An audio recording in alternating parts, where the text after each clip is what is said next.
Ladies and gentlemen, with dress sense like that, you must be the doctor, for this is the Freddie Lane Productions podcast. Oh. Absolutely. Absolutely, indeed. Cue the music.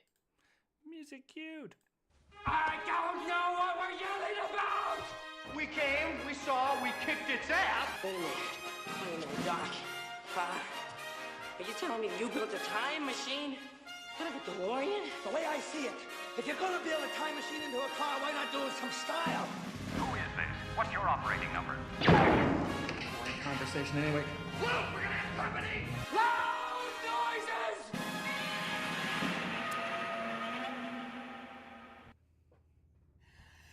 Hello. Hello. Hello. I'm a Kendall Richardson. I'm a Fulya budget. Hey, she's back in the Michael Lister is back. Yay, she's back. Fulya's back! I have returned! Yay! Welcome to a podcast called Fred. Yes, we are whole again, ladies and gentlemen. Whole The again. three. The power of three. Hour of 3. Yes. Well timed. Father, the sunshine, and the Twitch and the Twitch queen herself. Yeah. Twitch queen. Yes, indeed. Fulya's back. Welcome back. How was your trip? It was great. A bit too short. I wish I had longer to stay and do stuff, but them's the breaks. Can't have everything. Sorry, it looks like you had a pretty great time. I did. Yeah. There was a lot I did and saw and caught up with friends, which was the main portion of the holiday. Did the charity event, and we managed to raise over $11,000 in 24 hours, which is insane. Congrats. Which is so cool. And thank you to everybody who did pop in to help with that. And then, just decided that I would also venture down to Texas, went into Houston, got to go to NASA. Far out, man. How was that? I'm literally wearing my NASA jacket. I noticed. Just coincidentally.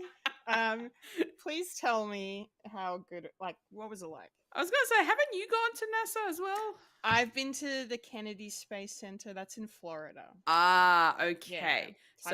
Yeah, I was gonna say I went to where Houston we have a problem base. Yes, Mission Control. Yes, Mission Control. Yeah. You walk up to the place. So one of the hosts, one of the team members at Couple Gaming, they live in Houston. And cool. apparently, and it's actually not apparently, because I was there, they don't live that far away from NASA. Oh, They're cool. very close to it. They were like barely 10 minutes away from NASA. Like it was cool. around the corner for them, which was amazing. So we all got to go and check out NASA. The first thing you see when you walk up is a replica 747 with the shuttle on top. Oh, wow. Which was insane, like 1-to-1 scale, by the way. Wow. It was huge. That's cool. And then it's just essentially like this really awesome sort of museum of all the the spacesuits that they wore, the different expeditions. Like they had photos of every expedition on this wall with every astronaut per expedition, and they had little segments, places where you could be like, you're visiting Mars, and then another one where you're visiting the moon, and they had auditoriums where you could watch things, and like a planetarium where you can see the stars, and they had people doing kind of like talks for kids and families, and it's very interactive as well. So there's a lot of things that you can see and do. We decided, and as part of the thing, that there were like free tours that you could do to go out into like the base and all that sort of stuff to have a look around. And the one that we ended up doing was the what was it? The campus tour. We got to do the campus tour. the Rocket Campus tour, and it was really cool because you go into these like carts, sort of open air carts, and they take you around the whole like the base and stuff. They have a Longhorn Bull Ranch, which is insane. Like that they had a ranch of Longhorn bulls. Very And Texas. yes, it was really cool to see that. And then it took us around like all of the different buildings that they had where they do a lot of their testing, like testing facilities and all that for like their engines and their to see how things work and whether it would work up in space and all that sort of stuff. So it's not, we didn't go into the buildings, we just sort of drove Yeah. around them. Yeah. We got to a point where they had like a little memorial garden for every astronaut had their own tree, Aww. which was really sweet. And so like they all sort of, it's like this long road, like strip of road with all these trees, and they had like little plaques at the bottom, at the stump of the tree, which was really cool. And then it dropped us off at Rocket Park.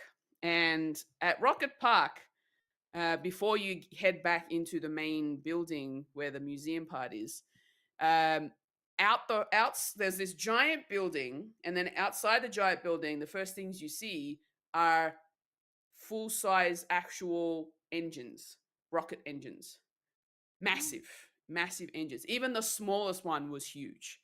And you can just imagine there was only one of each. I think it was like 3 or 4 of them, but they were all different sizes for the different rockets. And one of them I think may have been for the Saturn V. It was huge. I've seen they have one in the hangar at Kennedy Space Center. I fucking cried when I saw it because I'm such a nerd. But like, it's insane how fucking big that thing is. Yeah, and you imagine 5 of those. Yeah, boosting a rocket. Yeah. Speaking of the Saturn V, that building that I mentioned looked very ominous. Like there was no instruction or signage saying, "Hey, you're welcome to come in here and have a look." It doesn't even tell you what it is that's inside. Oh. And so we see people sort of walking into this building, and we're like, are we even allowed to go in there? And I'm like, the windows were so tinted that you could barely see what's inside. So I was like, I can barely make out people walking up and down through the windows. I'm like, I think we can go in there. So I'm like, let's just go in. All right. And we all went in. We walk in. It is a 1-to-1 scale replica of the Saturn V. Yeah, okay. Yeah, so okay. Insane. But it was like segmented as to the way that it would break off during launch. Oh, that's cool. That's cool. Yeah. So it wasn't attached all. It was like just sort of like broken apart into its segments. Oh, and emotional. I thought of you instantly when I saw this. I'm like, Fulya. Kendall would be like crying seeing this. Yeah, I'm crying thinking about it. That's so awesome. It was massive. Wow. I was speechless when I walked in and saw this thing, and I was just like, there is no way. Yeah, that's so huge. And they had all, was it 4 or 5 of the engines attached? Yeah. 5. And I'm looking at this giant round end, and I'm like, oh, this is big. Imagine all of the firepower coming through that. Yeah. You don't want to get in that path. Oh no. Incineration. Yeah, and then just sort of like walking up, every segment had signage with information on it explaining what each thing did. And then you find out that 3/4 of this rocket was essentially just gallons and gallons of fuel, rocket fuel. Mm-hmm. That's all it is. Yeah. And then the tip of it, this small segment, is where the astronauts were at the top. Crazy. Yeah, was yeah. so crazy. Yeah, like it's like if my finger is a Saturn V, it's like the astronauts are like the fingernail, Yeah, and then, like yeah. barely the fingernail, and then everything else. It's Yeah, just fuel. yeah. That's how much power it took them to get into space. Yeah, it was Uh, it was crazy.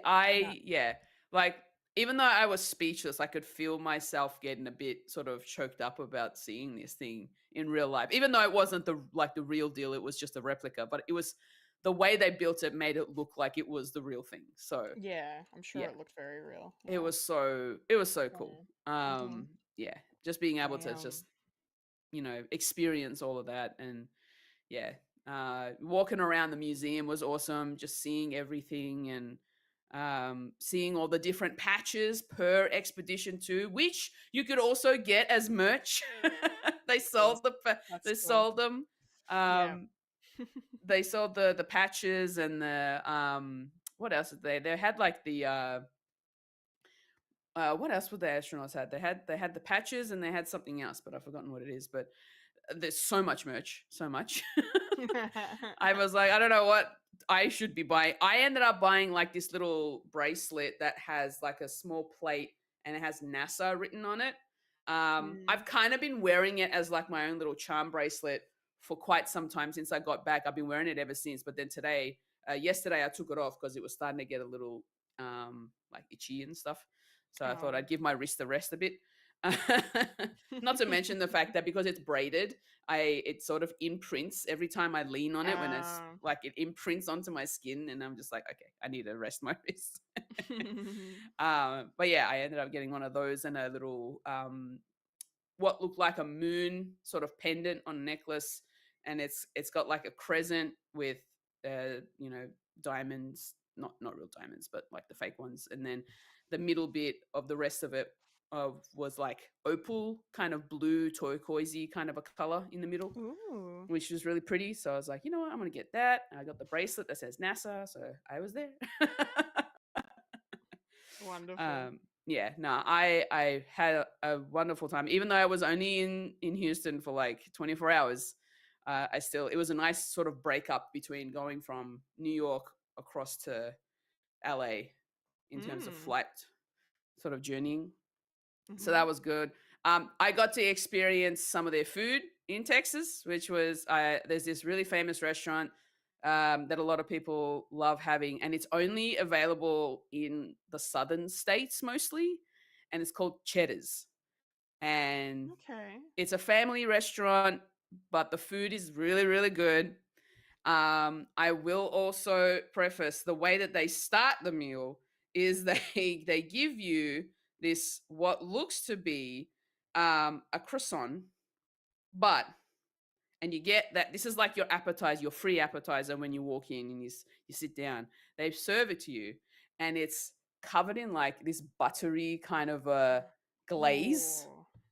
and it's hot as well, so it's nice and fresh baked croissant.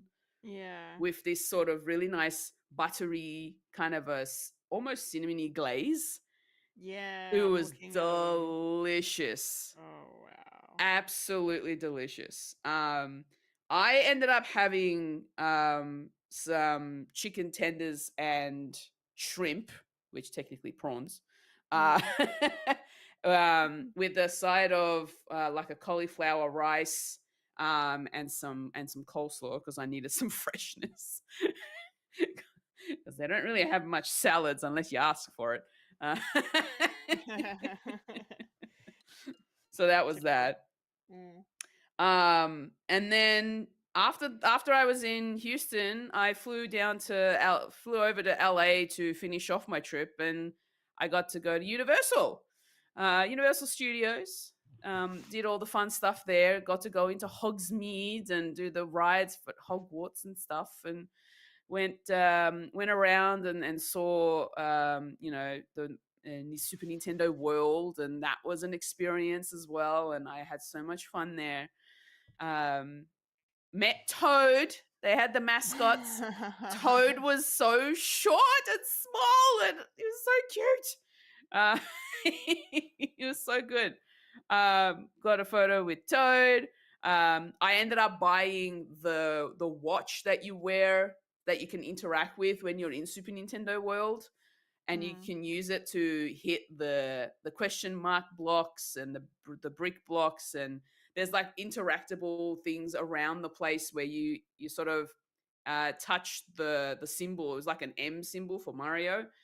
You touch the watch to the M symbol, and then a pixel character shows up on the wall, which is really cool. So I had experienced that. Rode the rides, did the Mario Karts and the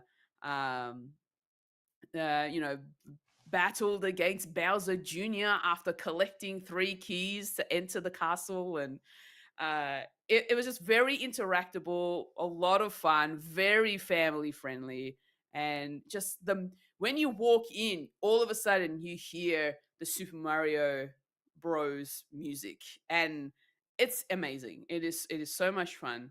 Highly recommend going checking it out. Even if you're not a huge Nintendo person, it's still a great experience. I also had the opportunity to eat at the Toad's Cafe,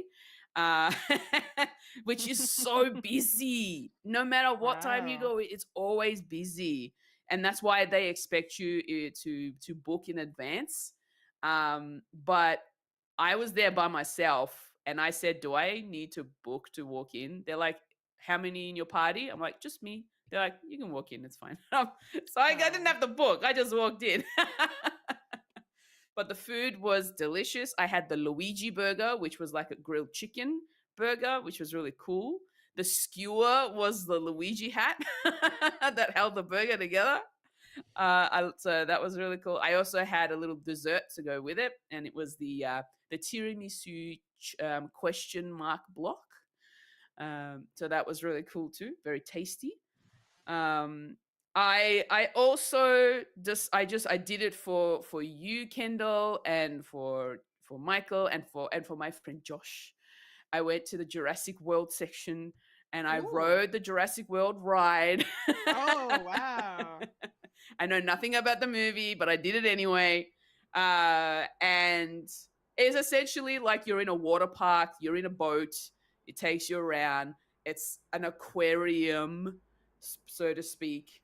And all of a sudden, one of the big dinosaurs starts smashing up against the glass, and it cracks, and you're like, uh-oh. And so you just keep going on this boat. And then there's like dinosaurs popping out of the water and spitting water at you. So it was one of those kind of rides where you needed a poncho. To the point where where you're inside a cave, and then you see, I don't know if it was T-Rex or if it was the bigger, if there was a bigger dinosaur. Might have been. Who knows? I don't know the dinosaurs. And you get to that, and they're all started to fight against each other, and it's starting to like give you like splashing, and it's animatronic dinosaurs, and it was crazy. And then you just miss being bitten or eaten by the dinosaur that's sort of coming down on top. You go up a ramp, and you know what's going to come at the end of that ramp. You go down, and you go down, and you go splash at the bottom, big giant sprays of water.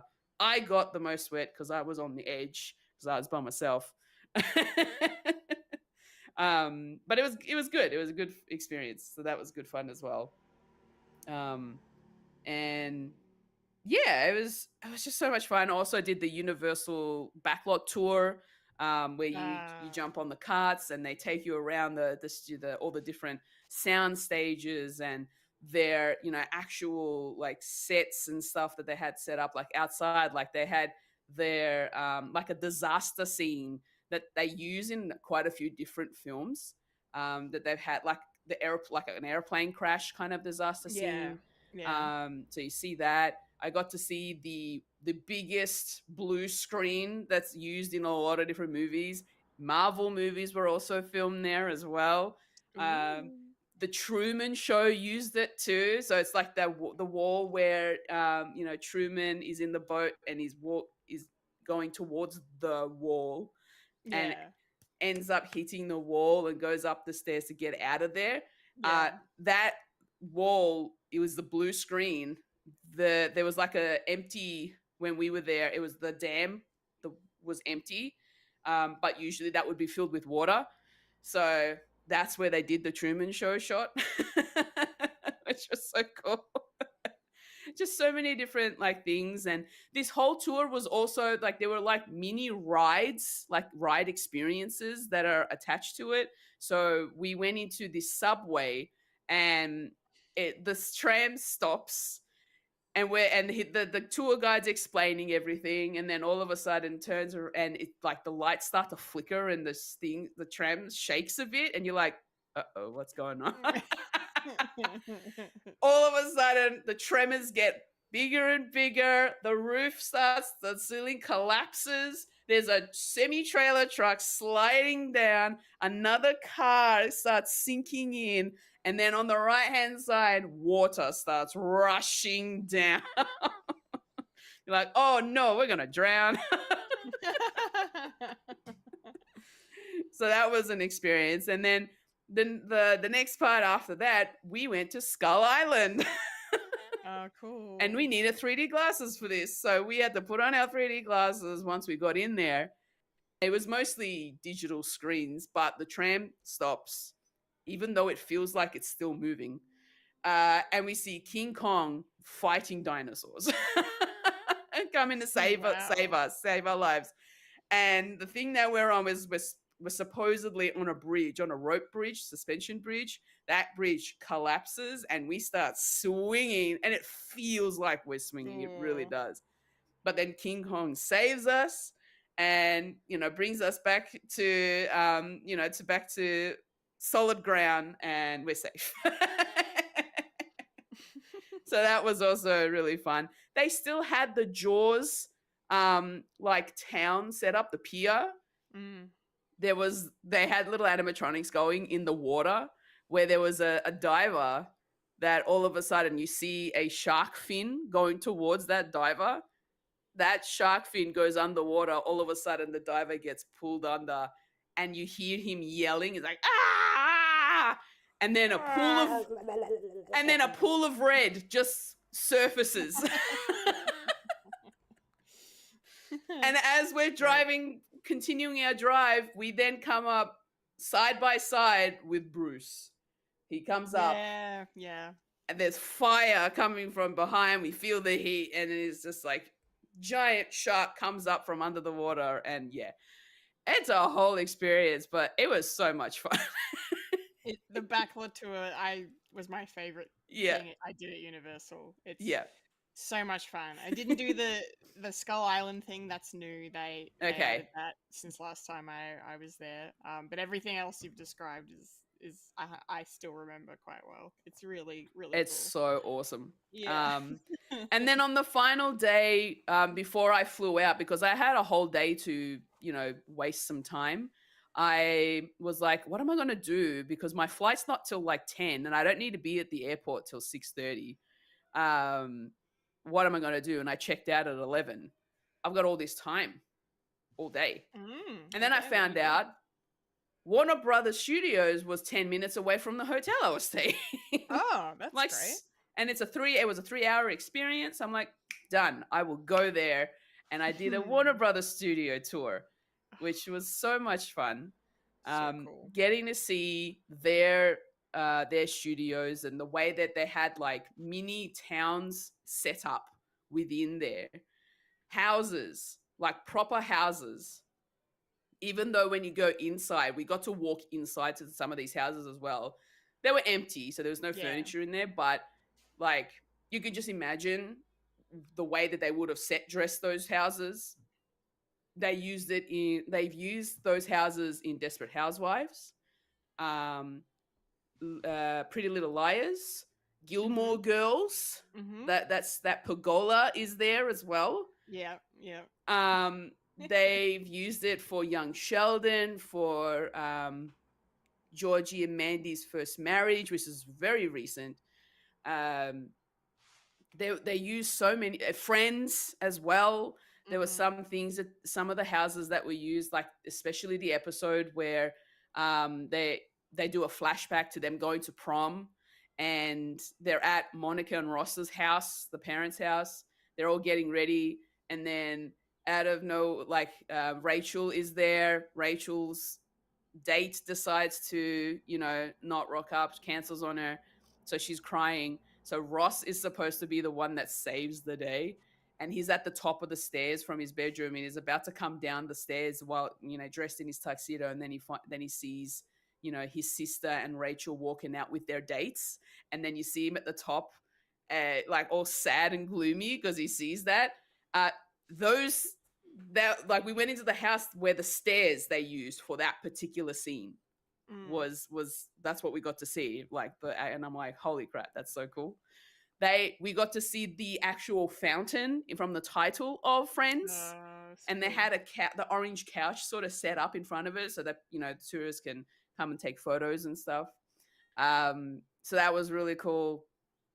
There was just so much, like just seeing all that sort of stuff, and I was just blown away, and how much it really cemented the fact that I really want to do that. I really want to be part of all of that. The filming of it all and all that sort of stuff. We drove past some sound stages. Some of them were in use while we were there. They were filming the pit while we were there, because we saw some cast members walking down like a strip of road in costume, wearing hospital gowns. But they had jackets over the top of them. Yeah.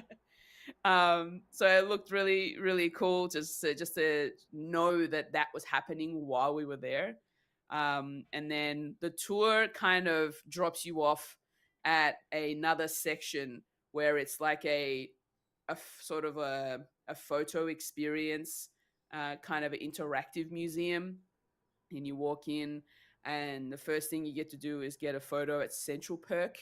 The actual set was set up so that you can sit down, you give your phone to one of the attendants, they take a photo on your phone, but then you can also get a professional shot from a pro photographer, and they're taking of you in the set, which was awesome. Then I got to see a lot of like the costumes and the set pieces, props and stuff from different shows that they did, like Friends, My Fair Lady. Also, like they had all the costumes from the Audrey Hepburn movie of My Fair Lady.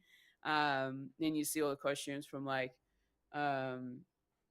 it was really, really cool to see all that sort of stuff. So, and then you get to go to the Big Bang Theory set, the apartment where Leonard and Sheldon were living in. And they had that apartment set up so you could do the same thing we did with the Central Perk one, where you sit down and get a photo. I sat in Sheldon's spot and took a photo in Sheldon's spot. Again, you get a pro photo as well as the one on your phone if you want to. And that was just so cool just to see all of that as well. And then once you're done there, you go through all that, you get your photos, you come out. Central Perk, an actual like cafe was set up, like a kiosk kind of thing where you can order food that would have been served at Central Perk. So I got myself a coffee and a cupcake, and it was really nice. Very sweet cupcake, it's just so sweet. And then once you're done with that, they had a merch store on the other half of it, and then you can get picked up to get taken back to the main building where you started the tour. You go back, and it's a DC and Wizarding World section, and now I kind of want to watch more of the DC movies. Yeah. Let's go.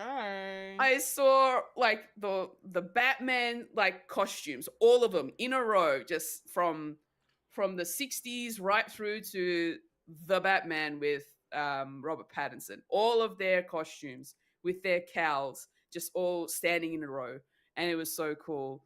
And I saw Shazam's costume. I saw the most recent Superman thing was also set up as well. So I was like, I'm glad I watched that because that was fun. They had the 3 different Superman capes hanging up on the wall. They had set up like this section for the Cave of Solitude, and and they had the Batmobile and the bikes, and they had Aquaman's costume there as well, and they had the Batman signal lights, and they had it set up so that it looked like it was actually pointing to a wall, and the light was there. It was so cool just to see all of that firsthand, right? And everybody kept telling me like that I should watch the Batman, the most recent one, because they're like, you would probably enjoy it more than any of the others. I'm like, okay, I suppose I need to check it out at some point. Lego Batman. Lego Batman.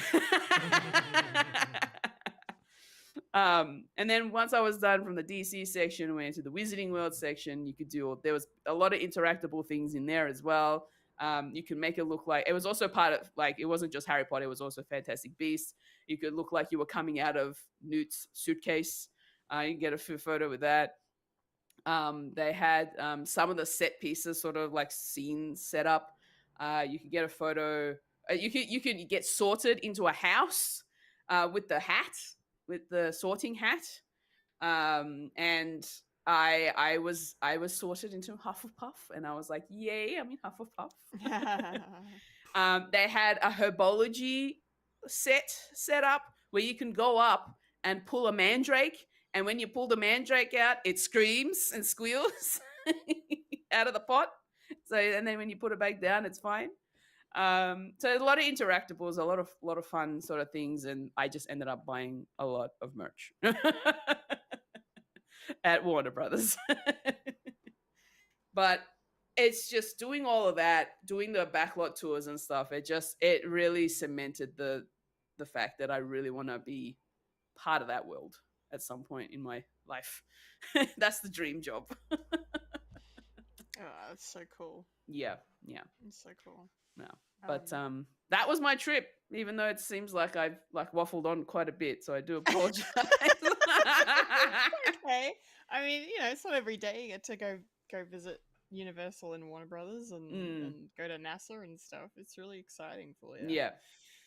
Thanks I did for watch some sharing. stuff on my flights, and you guys already probably talked about it on the Well, I couple. mean, if you can promise to keep it under 2 minutes, I want to ask you about two of the things you watched last Okay. week. You watched on the plane. And we'll kick off the weekly watchings. You said you watched Everything Everywhere All at Once. Yep, And- with friends. Yep, I've already watched that one before. And you've seen that one before? I've seen that one Okay. before. Yep. Okay, I thought you had. I couldn't Yeah. remember. Okay, so I really want to know what you thought of the Lord of the Rings animated film, War of the Rohirrim. I still haven't watched it, so no spoilers, Mhm. but I'm curious for your thoughts. Okay, so Quick thoughts. it's really good. The animation style, very anime, of course, because it is an anime. It has a good amount of Lord of the Rings lore in it. Granted, I am not one of the biggest fans of Lord of the Rings, so it probably didn't hit me as well as what it might for, I don't know, maybe for you, Kendall. The story is really cool. The main protagonist is a female, and so that's awesome. And it's just kind of like a it's almost like a Game of Thrones kind of situation where it's like these different clans, or no, not really, like different parts of the, like, different castles and Are they families. two families? Yeah, they're sort two of one? families. They're kind of at each other. It was the girl's sort of friend from her youth that grew up to not be so great anymore, and so they're the antagonist of the story. And they just want the throne, they want the crown and all that sort of stuff. And yeah, that's kind of where it all goes. And then it's like a whole, as it says, it's a whole war that breaks out, and it just gets to a point where it just doesn't end. It feels like it's a long movie for an anime. Yeah. Wow. Well, it feels like it anyway. To me, it just kind of dragged on, but it was still good. It still Okay. was still good. Like, I feel like you'd get more out of it than I did. So Yeah, okay. yeah, I should watch it. yeah. Yeah. Cool. Thank you. Did That's all right. you have anything you watched during the week you wanted to quickly mention as well? before This we go to past mine? week, I finished off The Ice Guy and His Cool Female Colleague, which I finished off last week. I also finished off My Roommate is a Cat, which is another anime that I watched. And I also finished off Horimiya this past week as well. One thing I watched with my friend in Houston was the Cinderella's Castle, the musical. So I watched that. That was a bit more sort of newish. It was the people who did what was the name? Hold on. I'm gonna grab Cinderella's Castle. Musical. It was the Star Kid Productions.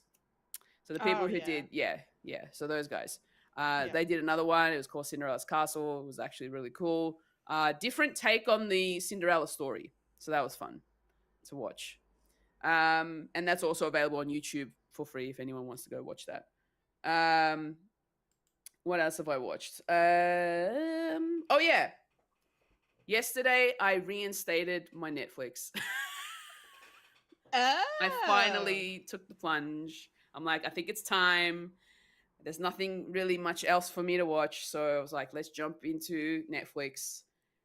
Only thing I've watched so far is It Cake, the Halloween special.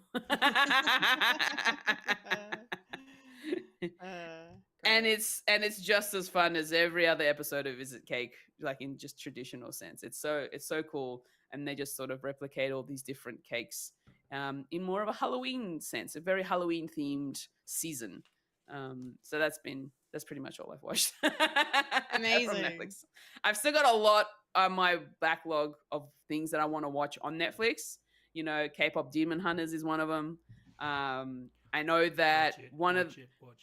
I know one of the things we're going to be talking about in Trailer Park is coming soon, and so I'm sort of like reinstated it and at a perfect time.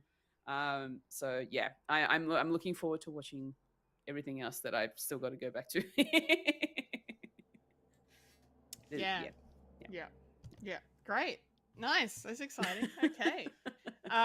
Thank you so much for that incredible wrap up of your trip and some little watchings as well. Appreciate all of that. It's really cool to relive some things that I've done and also hear about some really cool stuff. So yeah, I'm so glad you had a good time. Yeah. Excellent. All right, Michael. Yep. Hello. What have you been watching this last week? Well, I'll keep it brief. Yeah. Been watching my Critical Roles. The new episode of Campaign 4 came out. Really good. It's following One Table's mission, sort of where they're going, and that's going good. The Warriors table, so that's going good. Also, this week in Critical Role, they released their one-shot special that they played in Broadway in the radio music hall, and it's a special episode. It's a wedding episode for characters in Campaign 2, so that makes sense. Because the Mighty Nine were dropped this week as well. The first 3 episodes. Watched all those 3. This is an amazing show. I would recommend Fulya if she doesn't mind a bit of violence every now and again. Animated violence. And and I won't tell you whose wedding it is because that's a spoiler for the end of the second campaign. Thank you. Could be anyone. Even though it's all on the socials, so you probably just figure that out anyway. Okay, great. That was good. It was beautiful. I can't believe I cried at fictional characters getting married. And kind of special for you, Kendall, they make a Loki reference. One of the characters got bamfed into a different realm, and they were like floating in space, and they didn't know where they were, and they were there for a couple of rounds, and then they got bamfed back, and so it's what's going on? I mean, I've been falling for 30 minutes. Yes. Yeah. Excellent. I appreciate that. That's excellent. Yeah, yeah. Couple of nerds. Nice. Couple of nerds Couple saying of nerdy things. Nerds saying nerdy things. We love that. Yeah. Yes. Back to Mighty Nine.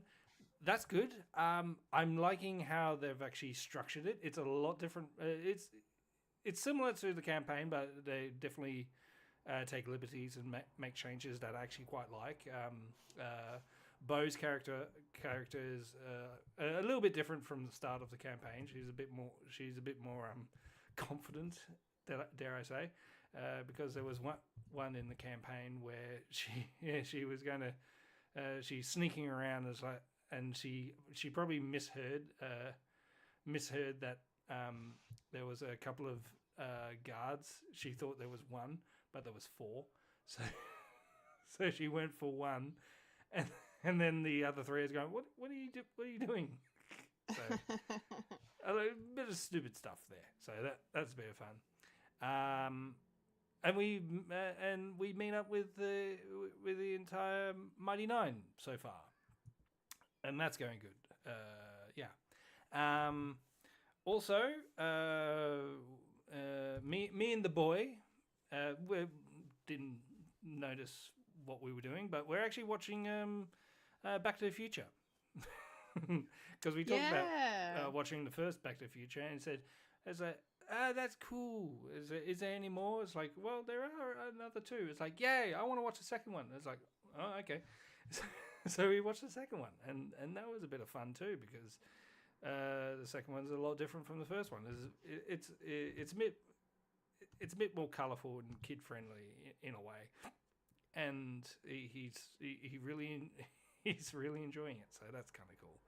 And when we're going to watch the third one, I don't know. Probably later tonight, maybe later in the week. Probably not this week, because me and the wife are going to Sydney for a day. So that's going to be interesting. Also, I went to the movies. I went to see Running Man. Oh. I like it. Oh.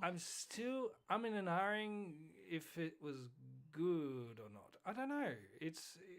The more I think about it, it's like, it's good, but it wasn't that good. But still, I had fun.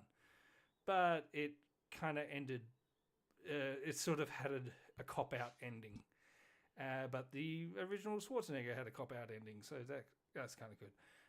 But me knowing the actual story, and it was leading towards the ending that was sort of in the book, but they sort of decided, no, we're not going to do that. And in the back of my head is going, oh, you cowards, you could have done that. I don't care if people think, 9/11. No. It could have worked if you played your cards right, and yeah. So yeah, so that's it. But I also want to talk about it, but I want to talk it with you, Kendall. So what did you watch this week? Yeah, well, we can kick things off with it then, so we can have a quick chat about it. Welcome to Dairy. Yeah, episode 4. I've always had a thing with eye trauma. Even before I got glasses, I always had an eye thing. And this episode, poor Marge, fucking hell, and poor Lily, Marge. Poor Marge, poor Lily. Just absolutely horrific. But yeah, it was still really good to watch. And just yeah, things are coming together in terms of we're getting closer to actually seeing Pennywise, and now the Hanlons are starting to sort of see what's going on and what's happening to Will and all of that as well. So yeah, and then the scene with Dick Halloran and the native kid in the and then learning about the story of Pennywise's origins on Earth, I suppose, and how they trapped him in the wood. Yeah, it was great. It was really cool to like, because I still haven't read the book, and I feel like after I watch the show, I will finally read the book, even though it's fucking long as hell. It's in sections, so yeah, makes it a bit more digestible. But I definitely want to read it now because because you've been talking about it, and this show is really shedding light on all this lore that's behind just the story of that we've seen adapted into the original miniseries and then the movies a few years ago, and now it's getting kind of dissected and analyzed and put on the screen in a different way now. And so I want to learn more. So but it was a great episode. What did you think of it? I thought it was really good because I like a big lore dump every now and again, and this Yeah. definitely had a big lore dump. With going into the mind of memory, I'm happy that I actually watched Dreamcatcher because they sort of deal with that as well by being in. It was like Mind Palace before Mind Palace, if that makes sense. One of the characters sort of is a highly intelligent sort of person and keeps things in files in his mind, sort of things, and they sort of tell that in that movie as well as book of things going in things, and that character sort of gets an entity sort of takes over, and they're sort of like fighting within the brain and the memories and trying to, it's all psychological damage. And I'm happy that there's going to be more adult involvement with this because with it's mostly kids, and it's kid trauma and what the kids grow up to be, of having their kid trauma sort of affecting their adult life and that sort of thing. And I like the Hanlons doing that sort of thing, and they're going to be more involved with the entity and what's happening. But me knowing stuff, it may not end well, especially for Lily. And maybe I was right. She's going back to Juniper Hill, and getting an ice pick through the eye to scramble brain. Hi, Fulya, you're back. Hey, what a good time for Fulya Yikes! to I return. heard you talking about it before, and then when you mentioned it like that, I'm just like, ugh. Yeah. Well, it's the 60s, and that's how they deal with mental health. Scramble your brain. See if Cut see out if a it works. piece of your brain and See if it works. Nope. Yeah. No. Yeah. So No thanks. going slowly to having Pennywise back in, and I like the wait. I like the because they do the thing where it's still there, and you can feel it in every episode. It's like it's there. It's coming, as well as you can just feel the entity without showing. I mean, the Jaws motif is definitely there, where you don't see Bruce, but Bruce does come out in the third act, and and I'm really enjoying where they're going with it, and the way things are going. I reckon they're going to be doing another two seasons of this, of going back 27 years and back 27 years. It sounds like that's the plan. They have a 3-season plan. Yeah, but I am worried that they might have put a lot in this series to not have much in the left to do. Yeah. Left to do. Because we sort of maybe. We are touching on the sort of Bradley gang sort of thing as well, but they haven't really gone back to it, so that's kind of good. That it's just rough mentions of it, and we know about the Ironworks explosion within the movie, and so so I'm positive about it, and that's good. Yeah, it's a good show, Fulya. You should watch it. It's a period piece. Oh my god, Fulya would not handle No. the show. It is fucked. It is so fucked. 2 movies in a season. Yeah. Anyway, but it's great. speaking of great things, the second thing I watched is also something Mike mentioned, The Mighty Nine.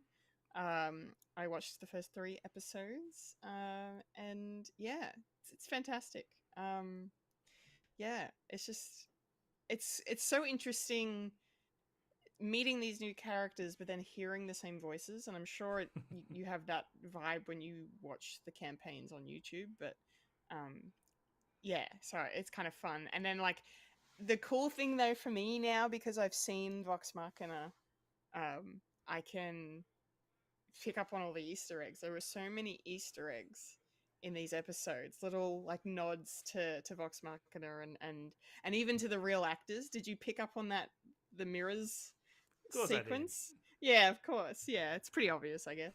But I did. that yeah, made me and my friends kind of have a big laugh. It was just seeing Travis and Laura like in animated form. It was very cool. Going past their characters' mirror image. Yeah, it was very cool. But no, it's great. It's definitely a darker tone, I think, so far. Than Legend of Vox Machina, which is totally cool and fine. And there's a whole new sort of mythology that they're building up here with this. The beacon. It's called a beacon, right? Yeah, it's called a beacon. The beacon.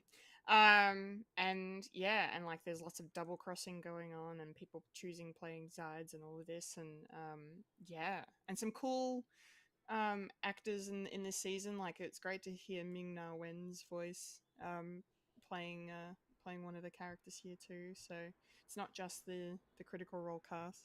But yeah, it's awesome. It's awesome. I'm loving what they're doing, and I like the culmination of episode 3 with all of them kind of coming together to be there for that tragic unfolding at the circus was so brutal to watch, but it was like, yeah, but it's just, now I'm just like, okay, now the gang's sort of assembled, but where are we going to go from here? So Yeah. Yeah, it's cool. In a way, Really, really good. which is kind of surprising because they do a lot of introduction sort of stuff, like stuff before the first episode, and after this episode, after the third episode, they've only done like the first 2 episodes of the campaign so far. Oh wow! So I'm sort of expecting that it's going to start ramping up, like the story within the campaign, because they've only got only a handful of episodes, but the episodes are an hour long. So where are they going to finish? I think they might be. I'll probably need another episode to see where they're going to finish, and then I'll get back to you saying, "Ooh, you're in for a treat," or you get the tissues. I mean, there'll probably be tissues regardless at some point. This show, these guys know how to evoke the feels. So yeah, I noticed that in Vox Machina, where after watching the campaign online and then watching the episodes, they focus more on the tragedy of death, because in D&D it's easy to come back to life, basically, and there's no forever death, many, because essentially everyone has died and come back in the campaign in the first one, where this one is slightly different. It's sort of more grounded, and they sort of start from scratch because they knew they were going to start again, but having a more well-established area of their campaign, because it's still part of the same world, as it were, but on a different continent. So and I'm probably another 50 episodes until I finish the entire campaign, but it's very enjoyable, even just roughly listening to it and picking up ideas, and it's like, oh yeah, I kind of get the groove of this. It's in as a story campaign, sort of narrative driven, I kind of like it more than Vox Machina. Vox Machina is just more fun, of just people actually playing D&D and just having enjoyment out of it, and just going stupid and silly. I mean, that's what Jester's for, really. She's just an agent of chaos. Jester's great. Have you met the Traveler? He's a guard, but you can't see him. Only I can. Oh, I hope they do. I hope they do the line of, who was it? I think it was Sam. Because they're talking about it's like it's a cult, and it's like, no, it's not a cult. Essentially, it's a guy. He thinks he's God, and I have to devote my entire life. Wait, am I in a cult? There's a lot of great lines in it, so I really cool. hope that I really hope there's sort of things in it. Yeah, cool. Yeah, cool stuff. Essentially, they all start within a tavern, and then they go to the circus. So they sort of scrap the tavern, because they sort of already did that in Vox Machina, where we actually meet the characters in there. So they kind of good that they don't do the token D&D thing. There's like, oh, our characters all meet up at a tavern, because where else do you get all these random people just end up in how do you one assemble area? this? Yeah. Mm-hmm. Yeah. Okay. I did have two other things I wanted to mention, and I'll try and be quick. I watched the first 3 episodes of Pluribus on Apple TV Plus. I've only seen the first one. You've seen the first one, okay? Yeah. It's really good. I really like it so far. It's the most unique sort of end of the world sort of scenario I think I've ever seen. Because you don't know. I feel like at this point, I don't really know which side I'm supposed to be on. And I won't say too much if you're going to keep watching it, Mike, just in case. I won't say too much, but they definitely present some alternative viewpoints in episode 2 and episode 3 that kind of make you go, I kind of like that. Yeah, it's fascinating. It's a really, really interesting look at, the greater good versus, like, the one versus the many, but also like, just what's best for humanity and what sacrifices have to be made to achieve that. And certain, it gets a bit dark in some spots, but it's pretty light otherwise. Like it's pretty funny. Like Rhea Seehorn she's great. Like I'm like so relating hardcore to Carol in so many different moments. Like I think we're kindred spirits on some level, because she has sort of the same disdain for people that I have from working in retail for so long. And she's a writer as well, so that's kind of fun. But yeah, it's really cool. I'm really curious to see where it's going, and it's apparently going gangbusters for Apple TV. So I think they're probably going to get another season or 2 out of it, I'd say. But yeah, fascinating stuff. I can't wait to see where it goes. And then the last thing I'll mention, I finally watched Weapons. Finally happened. Weapons. I killed Mike. Sorry. Yes. So Weapons. Yes. Finally watched it. I really liked it a lot. I really enjoyed the fact that it was the same story, but told from all these different perspectives of the different characters that inhabit the plot.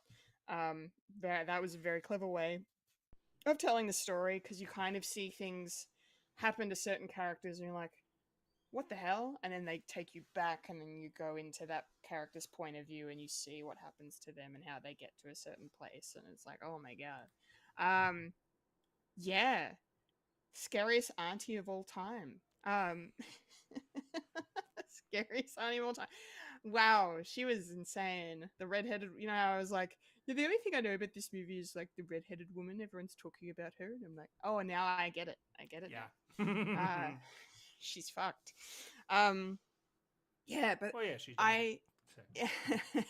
oh, that was that was brutal. Fascinating. Like, and I kind of like the fact that the movie, like, as much as I like when movies explain why things happen, because I have such a need for knowledge and understanding stuff, I also kind of respect the fact that the movie didn't tell you why the aunt was doing what she was doing exactly. Like, you can kind of put it together a little bit, but like, why would she do that to her family?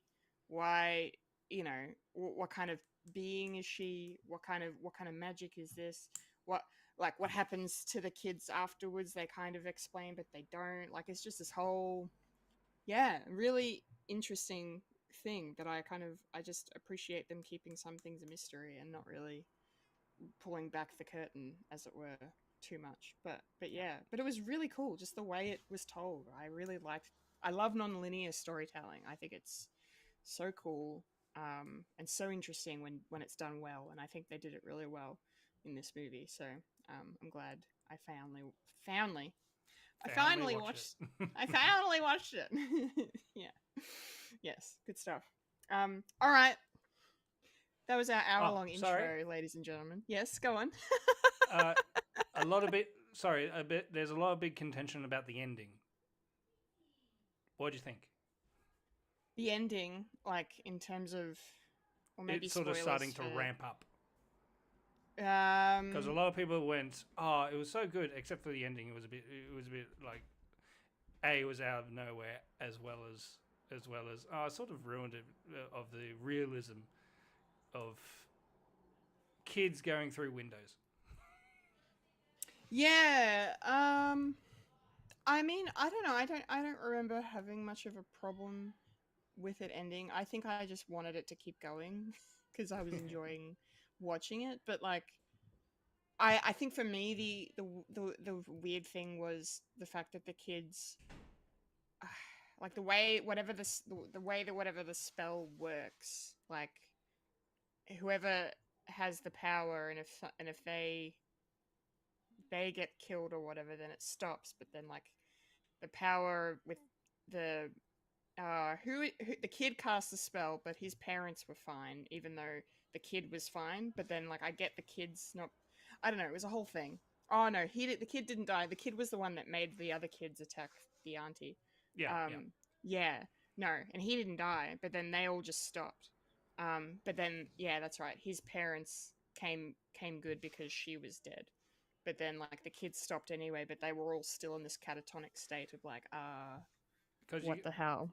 I assume that you could still stop the spell when you cast it. Like, you're the only one that can cast it, sort of thing. Yeah, I think people had the problem with the tonal shift, where it just went, yes, let's seek revenge now, no matter what. And having spoilers, having an old lady like run for her life, and these group of kids just going at her, even going through walls or going through windows and just devouring her. I loved that. Oh, yeah. I thought it was great. I didn't have a problem with it at all. I didn't really see it much as a tonal change too much, considering the aunt sort of brought some levity through the movie anyway. When she's not acting all evil and weird, she's just being very whimsical and a little eccentric. But the way she's so very airy-fairy talking to people, and then she just, like the scene when she goes to the principal's house, as they're sitting down to watch a movie, him and his husband, and then she comes in, and then just the way it just unravels, like that was such a cool scene. Fuck that, it sucked. I was like, imagine you just sitting down to watch a movie with the love of your life, and then 10 minutes later, one of you's dead and one of you is under a spell. Yeah, but did you see what they were snacking on? What were they snacking on again? I don't remember. Like little hot dogs. Like a tray of little hot dogs. And just each to their own. Yeah, one's wearing a Mickey Mouse shirt and the other's wearing a mini shirt. Yeah, they were cute. Because you can now. I don't know. I think they deserve to die. But yeah, no, it was good. It was good. I mean, yeah, I suppose the only thing I will say is that it didn't go how I expected in terms of epic payoff. Like the mystery wasn't as epic as I expected it to be when it was all revealed, but like, it was still good. Yeah. I still enjoyed it. Yeah. Anyway, that's all the weekly watchings and the trip catch-ups and that's everything. Which means now, let's get into the week that was in the nerdy news. Wake up.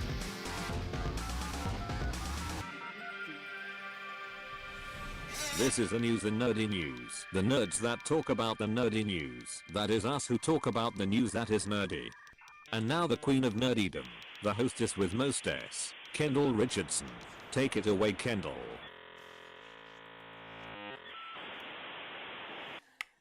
Alrighty, nerdy news time. And thankfully, we don't have too much to talk about this week, but we're going to kick things off with something that's got me very excited. Because finally, after I've been waiting ever since Amazon bought MGM, been waiting for this, Stargate is coming back. A revival of Stargate is in the works at Amazon Prime Video. Martin Giro, who worked on Stargate Atlantis, and I think Stargate Universe, back in the day, he is going to be show running this new iteration in the franchise. It's going to be sort of a continuation in world, in universe of the Stargate franchise. It's not a reboot, it's not a remake, so that makes me really happy, because that gives a chance for, you know, existing characters from the other series to return. I know I think it was during COVID, they did or maybe at the tail end of the pandemic, the OG cast from SG1 got together and did a table read of like it was an AI generated Stargate script that they read, and I haven't seen all of it. I've seen bits and pieces, but it was hysterical. The only time I approve of AI being used, to be honest, is for comedy purposes. Yes. So yeah, we know they're still invested and still on board.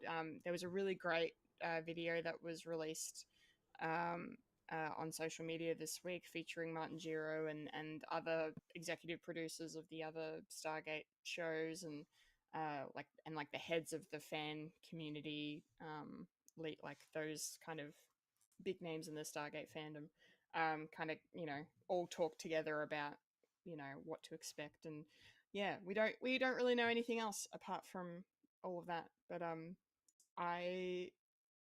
really excited because freaking love Stargate. It's so much fun.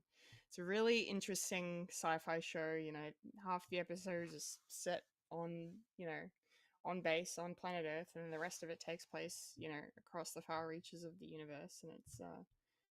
And it's a great mix of action and comedy and heart, and yeah, it's brilliant. I'm glad the people that worked on it before previously are coming back to work on it again. So yeah, watch this space. It's probably a couple of years away, but it's happening. So I'm excited. I'm probably the only one in the room that's excited by this, but hey, I'll take it. It's fine. Yeah, maybe skip us. Do you guys have any thoughts I've on never on watched Stargate? Stargate, so I have no idea. What Fulia, the Stargate? What the Stargate? I think Fulia, you might enjoy Stargate because it's funny, but not in a crude way. Like it's you know, it's very of its time, like 90s 2000s sort of, you know, action sci-fi show. Like I just think it's wonderful. Yeah, it's really good. I think you might like it. And Mike, I don't know if you have time to watch it, considering I need you to watch Firefly first. So. Oh yeah. Well, I can't this week, and I probably won't get to watch Pubis. Pluribus. Pluribus. Pluribus. Pluribus. Because, you know, Pubis. Stranger Things is getting released this week. Yeah, Stranger Things is back this week. That's right. So no time. No time for anything. No time for Firefly. Just, you know. And I'll be traveling too, so it'll be even harder. I'm sorry. Busy boy. No, that's okay. That's okay. All right, well, I guess I'll just skip to the next bit of the news then, shall I? Yeah. Because Mike's excited. And I'm sure Fully is excited. So our next bit of news, I'm not as excited for, sorry. But this week we finally got our first look at what Link and Zelda are going to look like in our upcoming live action Legend of Zelda movie that's just started filming in New Zealand. So that's pretty cool. They're just across the ocean from us, filming it right now. Across So the now New Zealand will have the privilege of being Middle Earth and Hyrule. So they're just getting everything. But yeah, I mean, I haven't played a single Zelda game. I haven't really engaged with the property at all. So I can't really comment too much, other than to say that, you know, they look good. They look good. I mean, they kind of look like too attractive for their own good, but hey, I don't know if that's the point. I thought they're supposed to be teenagers. Maybe they are teenagers. I don't know. I know nothing. But I think they look good. I like Zelda's elf ears. She looks cool. She's got, you know, bow and arrow going on. They've both got you know, game accurate outfits on, I think, as well. Like Link's got his green going on. tunic. Yeah. The tunic. Yeah. The tunic, yeah. So yeah, no, they look great. We've got Bo Bragason is the actress playing Zelda, and then Benjamin Evan Ainsworth is playing Link. And this is like these two actors like big breakout performances. So yeah. Cool stuff. I'm gonna throw it to Fulya so she can give her Nintendo related thoughts on this. What did you think of these images? Well, I will say I'm not the biggest Zelda fan here in terms of the games. That's gonna be for Michael. However, looking at the images that we got for this movie, it actually does look really cool. I'm probably still gonna end up watching it, regardless of the fact that I don't like the games. I still think the story is probably what's really gonna be the interesting part of the film. So I am kind of looking forward to it. And of course, you know, what better place to be filming it than in New Zealand, where all the lushness and the green and all the mountains and stuff. So it kind of makes sense. But nah, look, I'm looking forward to checking it out. Hopefully, they actually do the games justice, and it actually goes well. Yeah. Yeah, nice. Yeah, I mean, I'll probably watch it too, just because, you know, I'm a big fantasy nerd as well. Of course, yeah. So it definitely appeals to that. And, you know, if it must be popular for a reason, so there's probably a good story in there, and I would like to experience it. So I will watch it with you, Fulya. And Mike, of course, for reasons I won't mention on this podcast, because I can't. You are a very big Legend of Zelda fan. What did you make Sounds of nefarious these when you say images? it, but okay.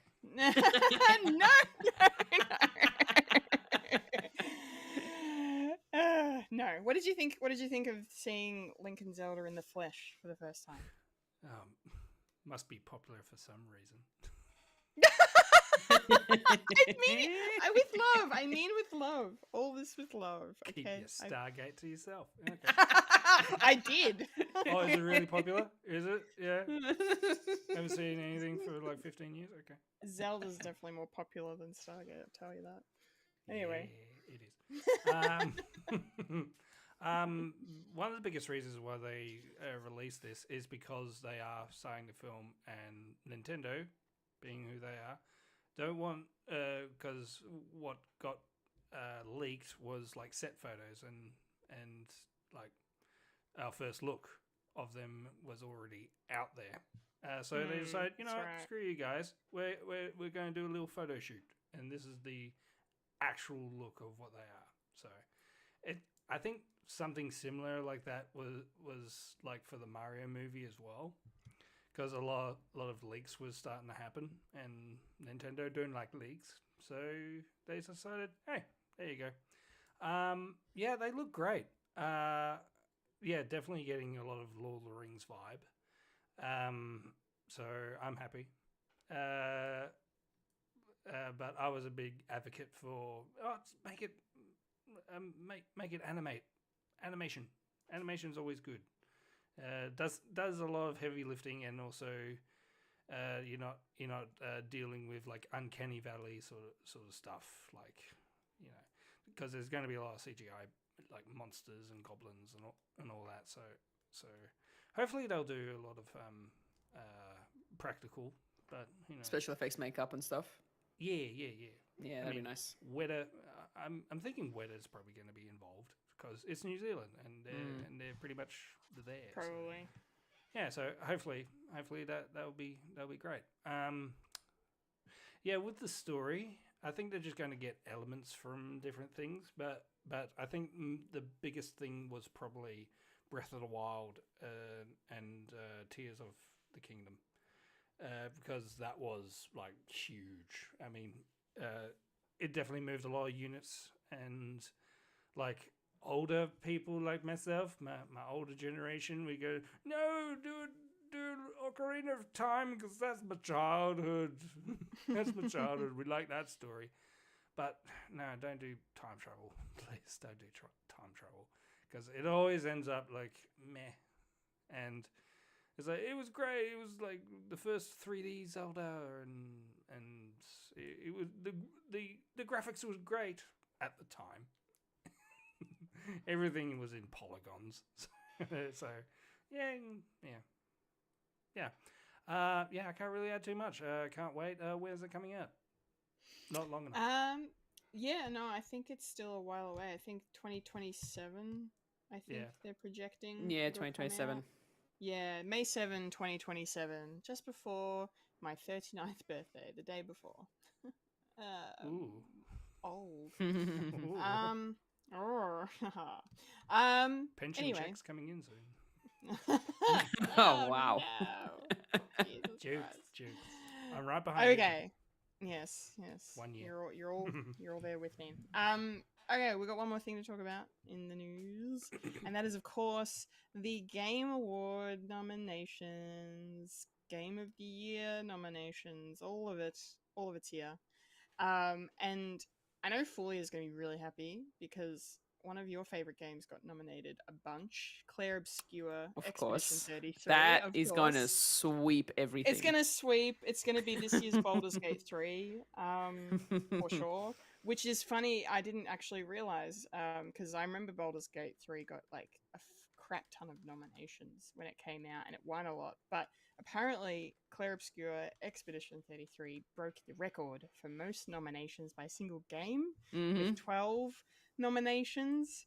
It racked up Game of the Year, Best Direction, Best Narrative, Best Art Direction, Best Score and Music, Best Audio, Best Independent Game, Best Debut Independent Game, Best RPG, and 3 of the actors, including Charlie Cox, received a nomination for Best Performance. So, yeah. Sweeping. It's going to sweep. So the Game of the Year nominees are Claire Obscure, and then we also have Death Stranding 2 on the Beach, Donkey Kong Bonanza, Hades 2, Hollow Knight, Silk Song, and Kingdom Come Deliverance 2. Yeah, and then what else is relevant to my interests here? Best performance. Is Ben Starr the dude that you really like, Fulya? Is that him? Yeah, I thought so. So he's been nominated for his role in Claire Obscure as well, alongside Charlie Cox, as I mentioned. We also have Erika Ishii for Ghost of Yote, Jennifer English for Claire Obscure, Konatsu Kato for Silent Hill F, and the legendary Troy Baker for Indiana Jones and the Great Circle. I want Charlie Cox to win really badly. I want Ben Starr to win. Of course. Oh yeah, well, I want Troy Baker. I was going to say, I would like to see Troy Baker win because he does a very good Harrison Ford. And even Harrison Ford says... Exactly. That's good. Yeah, Harrison Ford approved it, so, you know. And then the one other category I just wanted to mention... Best adaptation? Absolutely, Fulya. How did you know? I mean, a good guess. It's me. Yeah, so best adaptation, the nominees are a Minecraft movie, Devil May Cry, Splinter Cell, Death Watch, The Last of Us Season 2, and Until Dawn. I want The Last of Us to win. I think it won last time for Season 1, if I'm remembering correctly. But I've got a bad feeling that a Minecraft movie might win just because of how much money it made and how much attention it brought to the world of gaming. Yeah. So I don't know. We'll see. We'll see. It won't be Until Dawn. I know that much because Yeah. I didn't hear very good things about it. apparently no. I still want to watch the movie because I loved the game. Like it's the only game I've really played from start to finish. Because it's a horror game and it's sort of a cinematic adventure as well. But they didn't adapt the story very well apparently. So I will watch it eventually. But yeah, I can't see it winning here. But yeah, those are my thoughts on the Game Awards. I'm excited for Fulya's. What did you think of all the nominations coming out this week? Well, I haven't actually gone through them. This is the first Well, I've been a bit busy. That's okay. That's all right. But speaking of a Minecraft movie, when I was at the Warner Brothers Studios tour, they had the costumes of Jack Black and Jason Momoa's characters. They were there, so you could actually see them, and it was actually cool to see it up close. Steve. But yeah, in terms of all of the different like nominations, for me, I generally sort of go towards the best sort of the indie games and the family games. The category for best family game, we've got nominations here: Donkey Kong Bonanza, Lego Party, Lego Voyages, Mario Kart World, Sonic Racing Cross Worlds, and Split Fiction. 2 Lego games and 2 Nintendo games, which is crazy in that category right there.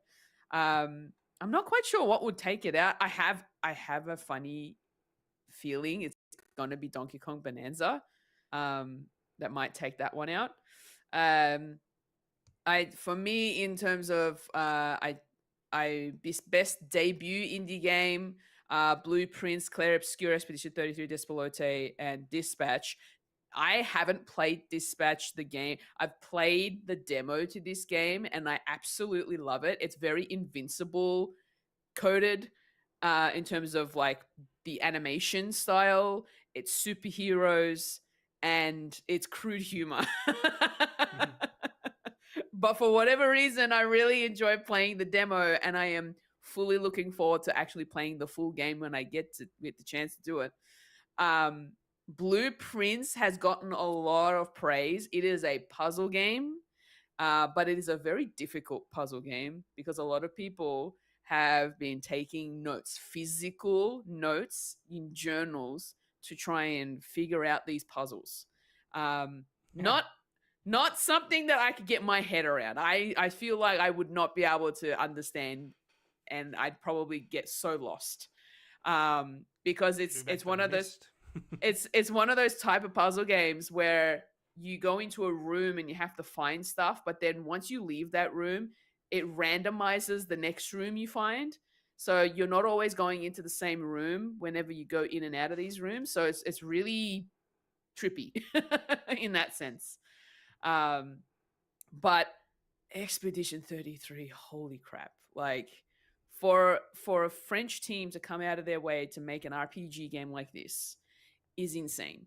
I can definitely see them potentially winning that. Maybe Blueprints might grab best debut indie game. In terms of best indie game, because I know Clair Obscur and Blueprints are there as well, but alongside them we've got Absolem, Ball X Pit, Hades 2, Hollow Knight Silksong. I don't know. Hollow Knight Silksong might not get this one because it's not technically. I don't know if a lot of people haven't been. There's been a lot of praise for Hollow Knight Silksong, but I don't know whether it'll get best indie game. It might, but at the same time, so will some of the others. And I feel like Clair Obscur might get best indie game. I don't know. We'll see.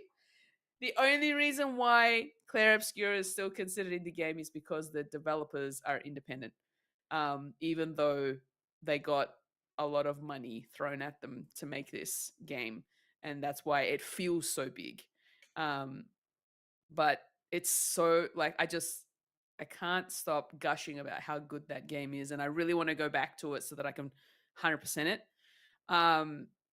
There are some games in here that I would also like to mention, a category games for impact. So for a thought-provoking game with a pro-social meaning or message. Nominees include Consume Me, Despelote, Lost Records, Bloom and Rage, South of Midnight, and Wonderstop. I played Wonderstop. It is lovely. It is so good. I don't know how I don't know if it will get Games for Impact. I don't know if it'll win that category, considering that Despelote has actually had some high praise. Consume Me, most recently released in the last month or so. There's been a lot of things about that. Consume Me is a game about an eating disorder, about a person who's going through an eating disorder, and growing up with, being, fat shamed and body shamed and all that sort of stuff, and the way that she ate and all that sort of thing. I haven't played it, but I do want to.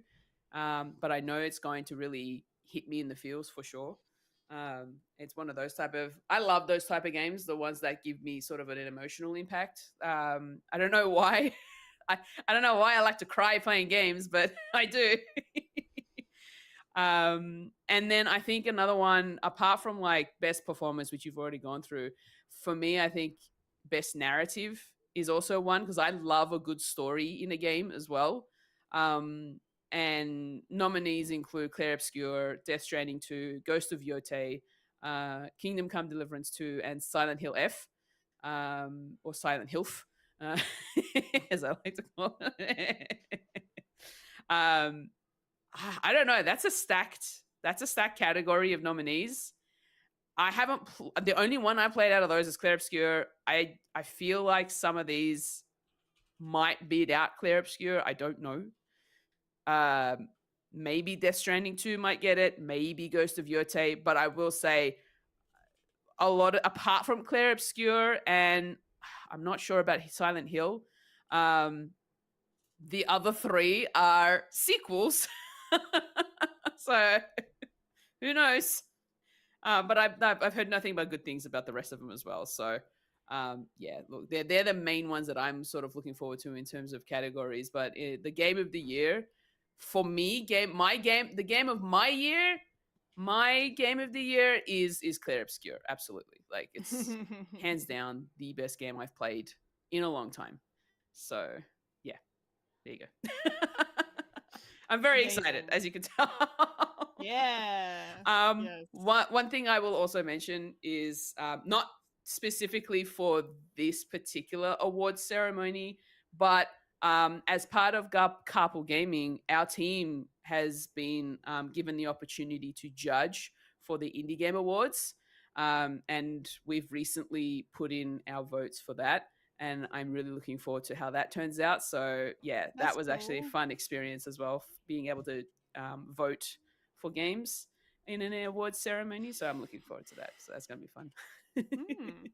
Yeah, awesome. Yeah. Very cool. But in terms of voting, you can, as a regular person here, everybody can jump on into the Game Awards, and you can actually sign in and vote for the games you want to win.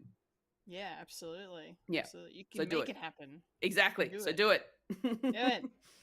Do it. All right. Thank you, Fulya. Mike, what do you think of the Game Awards nominations? Yeah, they're fine. I think I already had too much. I think most anticipated game is a bit of a stupid category. Yeah, because it's GTA 6, right? GTA 6. All the that time. was last year too. Yeah. And they got delayed again and again. Again, so they can win this award again. Yeah, they just want to keep winning this award, so they just keep delaying the game. Oh, brilliant. Admire the hustle. Yeah. Hey, look, I'm actually kind of keen for, even though I'm probably not going to end up playing it, Marvel's Wolverine. That looks cool. It looks very bloody and violent, but it looks cool. Yeah. Nice. All right, shall we end the news then? Yes. I guess. Yes. All right. Cool. News done. Now time to roll on up to the trailer park.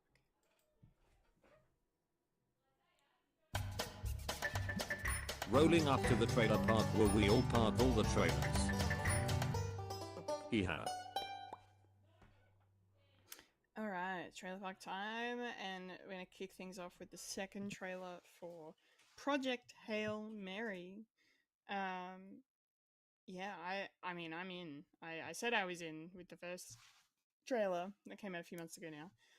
But this, yeah, this is just, another look, and we get to meet this rocky alien. That Ryan Kind of looks like a Gosling golem. friend. Yeah, it looks like a bit like a golem. Good call.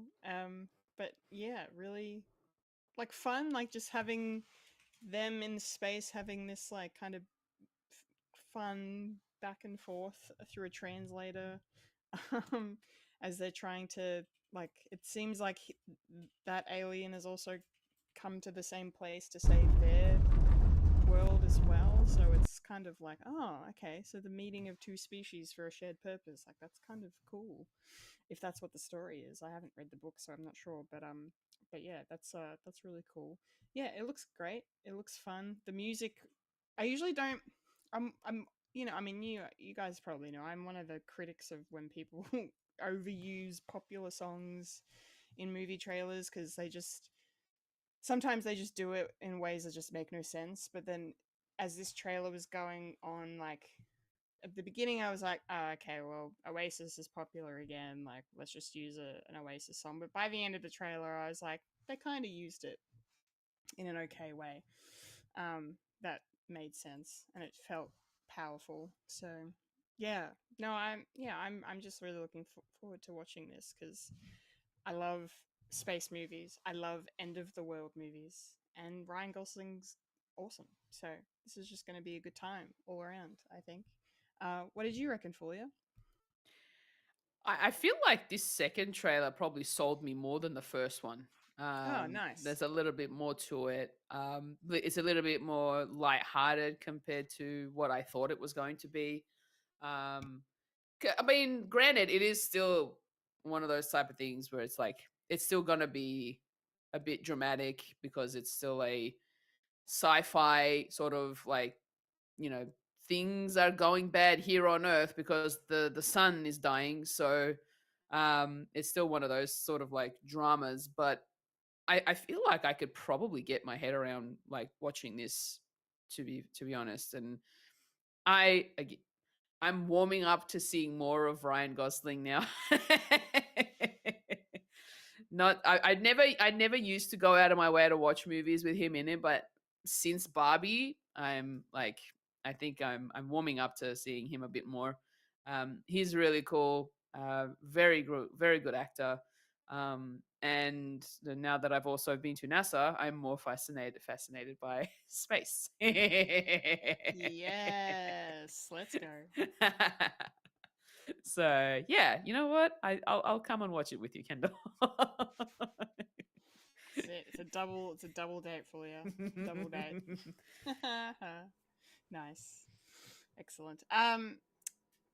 Mike, what did you think of Project Hail Mary? Yeah, it definitely looks interesting. It reminds me of an Adam Sandler movie that came out not too long ago about a spider. I forget what that one's called, but I know the one you're talking about. Yeah, so who's going to do it first? Is it going to be a double feature?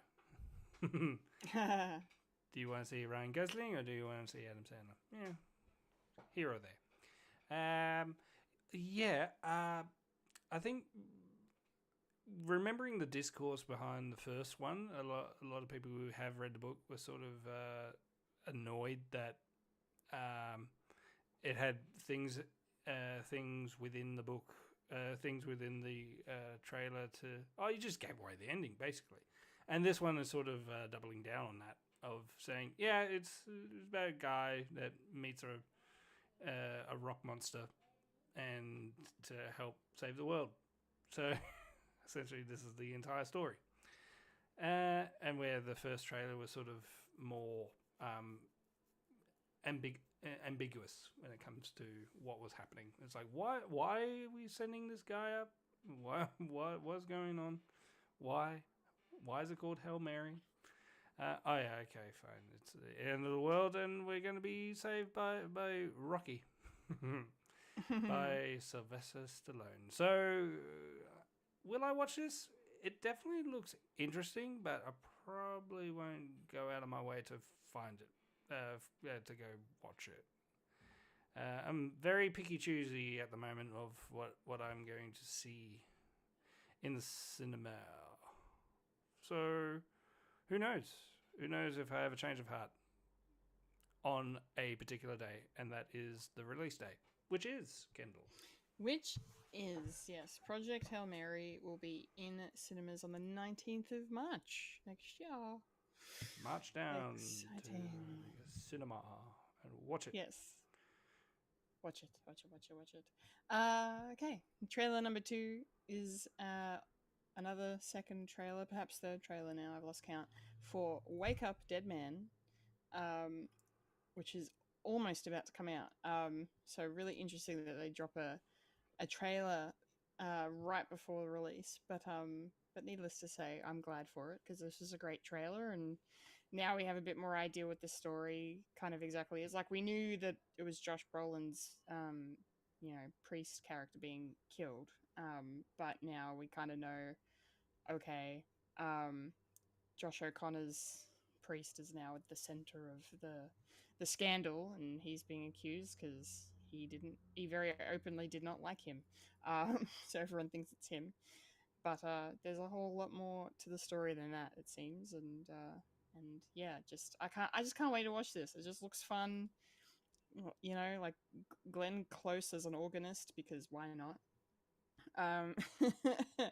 And being like, what did she say?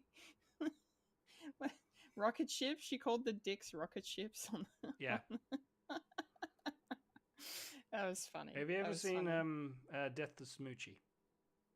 No, I know the movie, but I've never actually watched it. They do a similar joke. Okay, great, nice. But yeah, it looks great. I can't wait to watch this. I don't have too much to say other than it just, yeah. I'm here for Ryan Johnson's murder mystery movies. They're just so good. Yeah, it's gonna be fun. Fulya, I know you're excited for this one, probably the most out of the three of us. What did you think of this trailer? Look, I was gonna watch it anyway, so I was like, this third trailer was just like, okay, cool, we get a little bit more. No, I am really excited to see Wake Up Dead Man. It's another Knives Out mystery. Looking forward to seeing Benoit Blanc back on the screen. Yeah. And Jeremy Renner. Seeing he's apparently he's playing the role of a doctor, so that's cool. Yeah,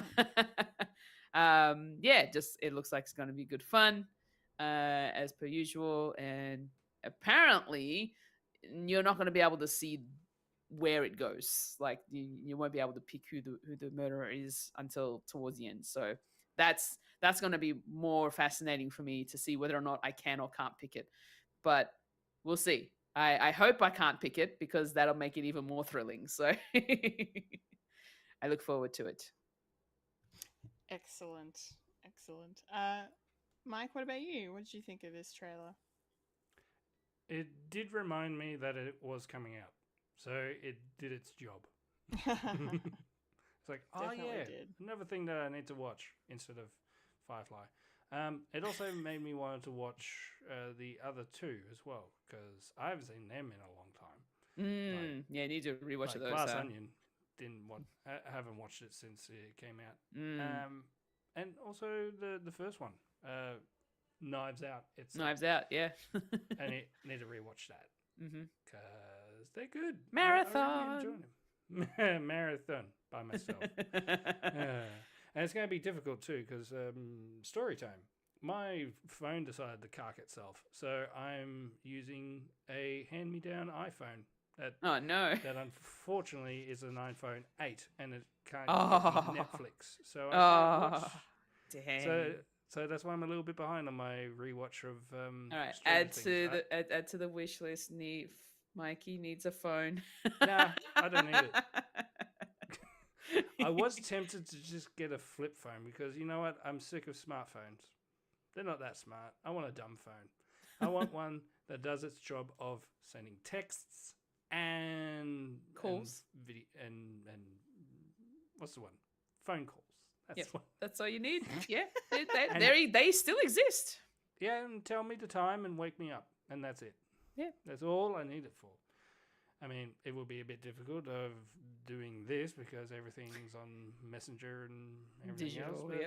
But, well, you can only catch me in between the hours of 4 and 5 each day, which I'll be on my computer.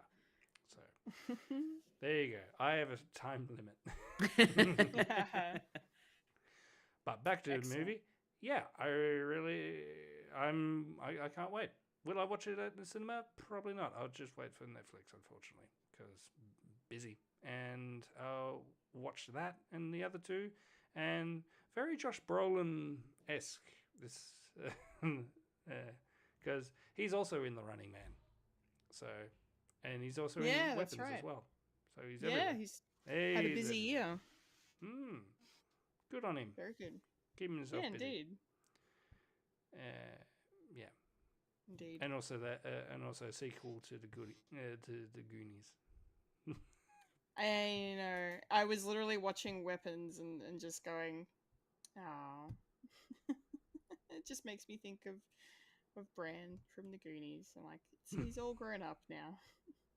And still an asshole. So when is this coming?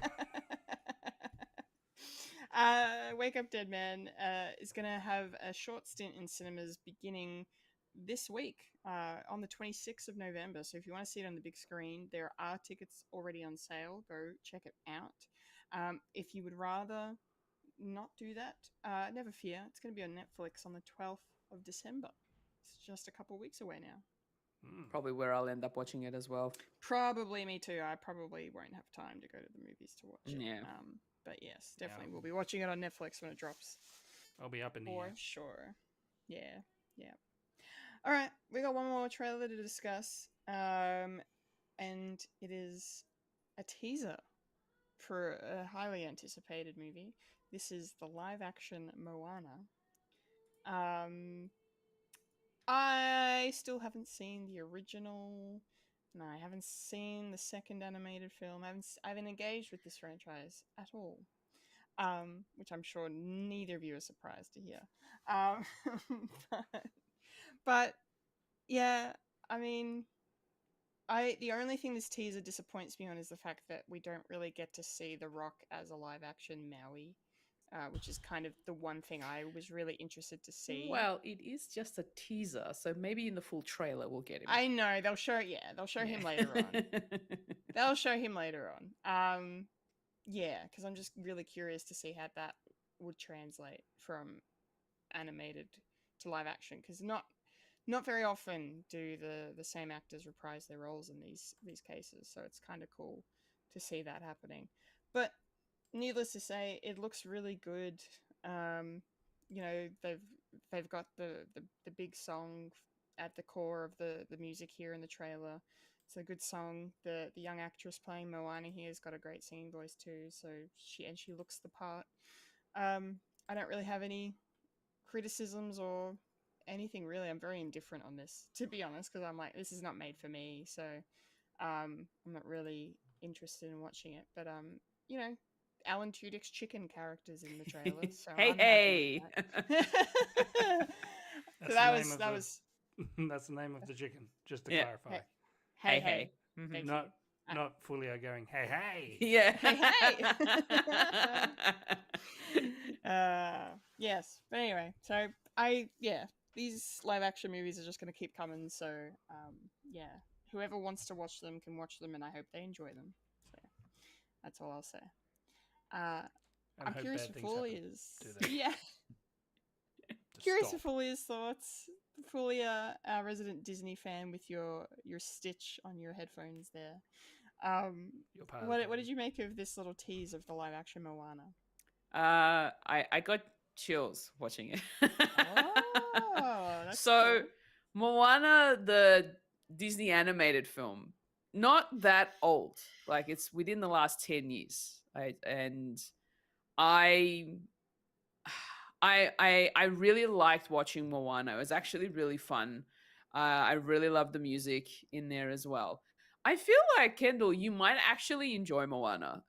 In Yeah. like the live action, it's got some really Okay. good songs in there. The characters are Mhm. fun. Mhm. There's some good humor in there as well, and a lot of heart. So Okay. I think you might enjoy it if you get around to watching it. Okay. This Cool. live, Thanks for the rec.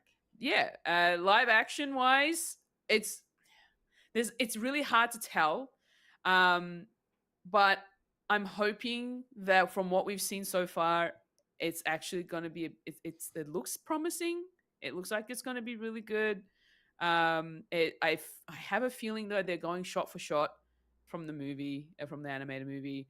I don't know whether they're going to steer away from it in terms of adding in their own way of making it a bit different. I don't know if they will. They might try it. They might probably still stick to what the animated film was, just for for the kids and stuff. Keep it that way. In terms of what Maui will look like live action, it's just gonna be a really buff looking The Rock, like buffer than what he usually looks. I would say.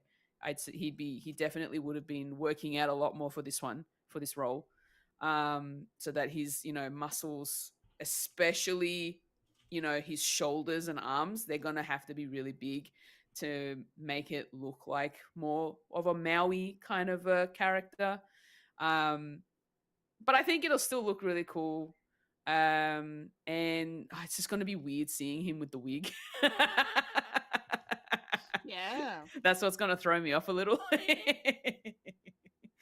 But I still feel like it's gonna be really great. The actress playing Moana, Catherine Lagaya. I hope I pronounced that right. I'm not quite sure if I did. She seems like she fits the role perfectly. So we'll see how that goes. And I love that we've got Hey Pua better also be there. If we don't see Pua, I'm not going to be happy. Not that you really see Pua that much. You only see him at the start and the end. And yeah, and then the Kokomura, the little coconut characters, they they look good. They look really good. Yeah, that's gonna be fun to watch as well, because that scene in the animated film is funny, and a lot of fun to watch. So we'll see. And I just hope to see whatever we get from the animated film, we're gonna get in this live action for sure. So we'll see how that goes.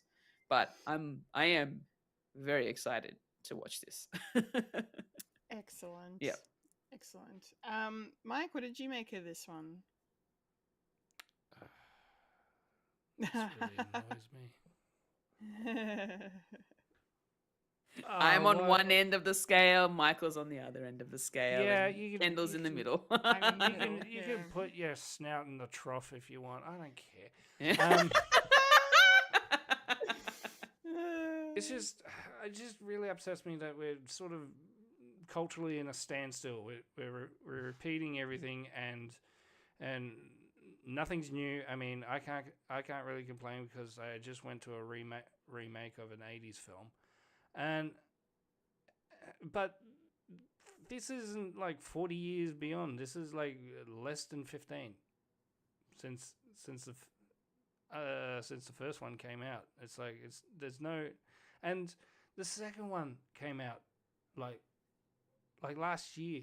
So does that mean if this goes well that they're doing a live action of the second one that's only less than 3 years old? Where are we going with this? Can we stop?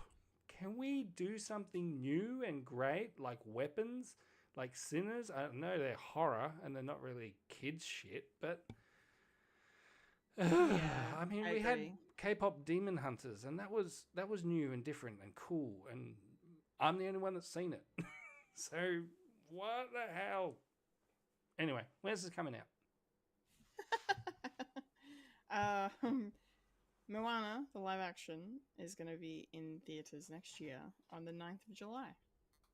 Enjoy it. I will. I haven't got Disney Plus anymore. And my Yeah, daughter said- at the moment I cancelled mine too. And my daughter said, "Can we have can we have it? Because I want to see Little Mermaid 2. It's like, I can get it on DVD if you want. It's like, ugh. It's like, Wow. These kids. you know what? I'm These just going to kids of download it. today. Then no one can be happy. No one can Anyway. be happy.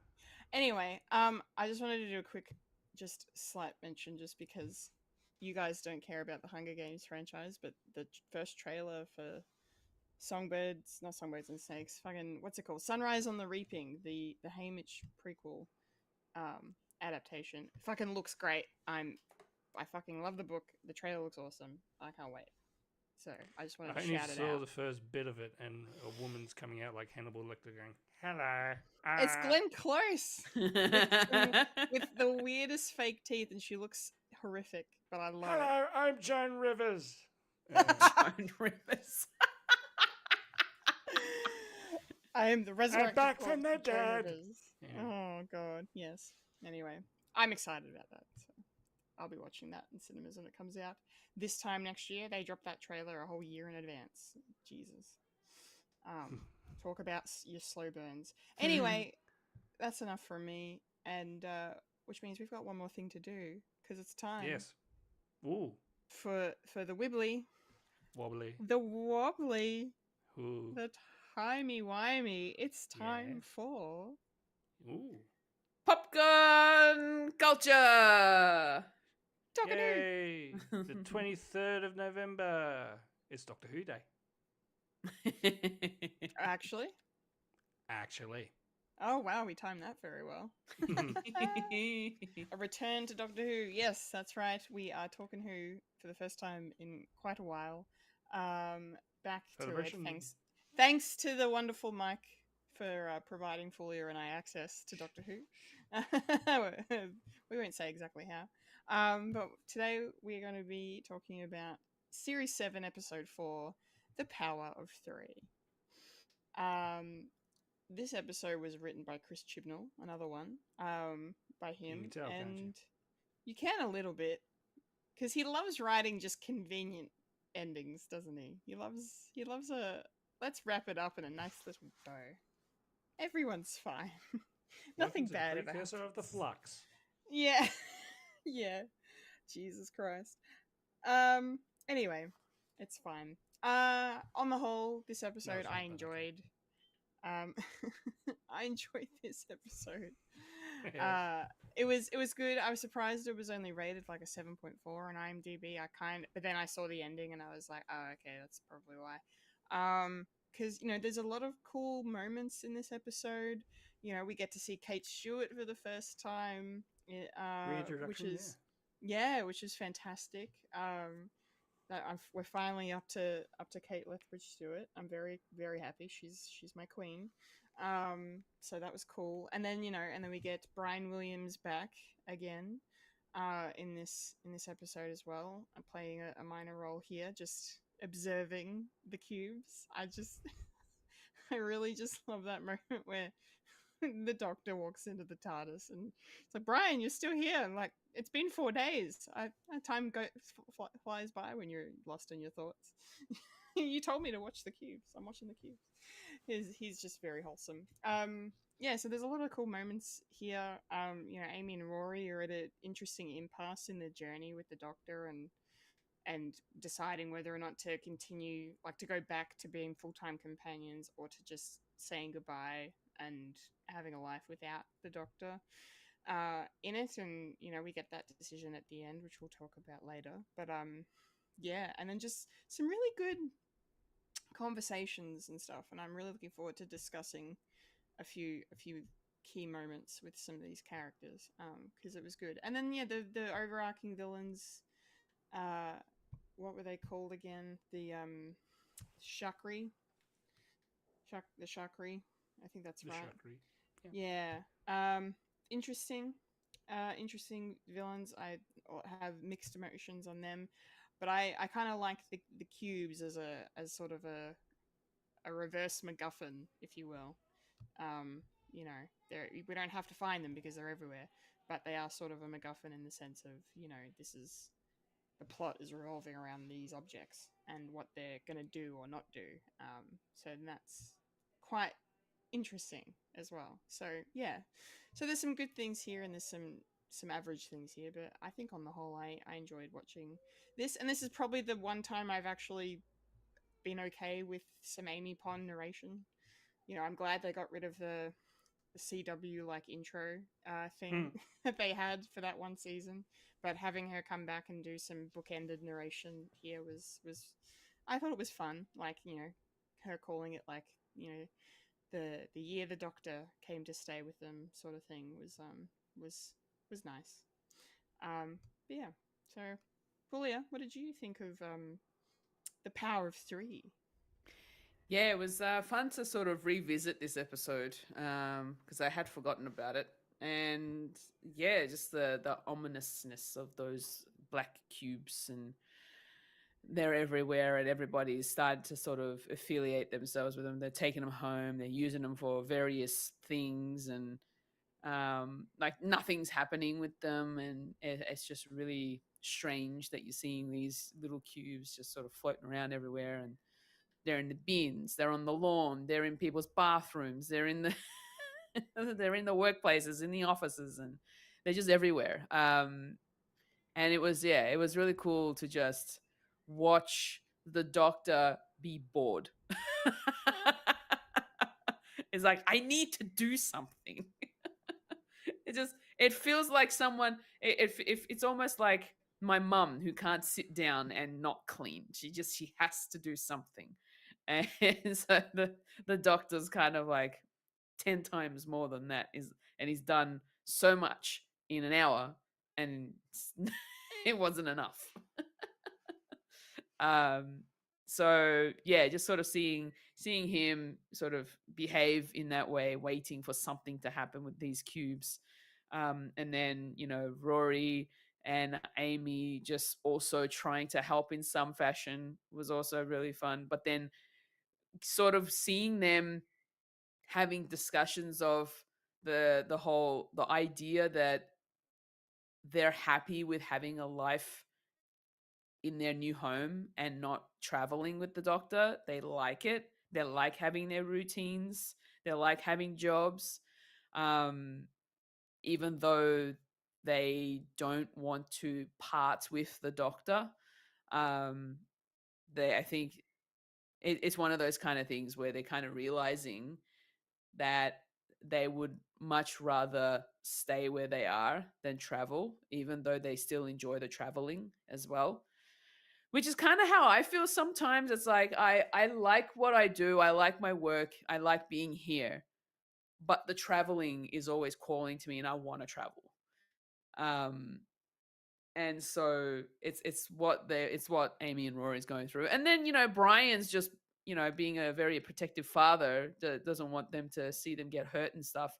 Now that he knows who the Doctor is, and what, you know, what he does and where they go and all that sort of thing. And yeah, it's one of those kind of sort of things where you're sort of watching them realize what they want from their life, essentially. So that's kind of what I enjoyed about this episode as well. So yeah, the Power of Three is really good. I enjoyed it. Yeah, awesome, Yeah, awesome. yeah. Mike, what about you? How does this one stack up amongst the rest of sort of the Matt Smith era for you? Mute. You're on mute. You're a mute.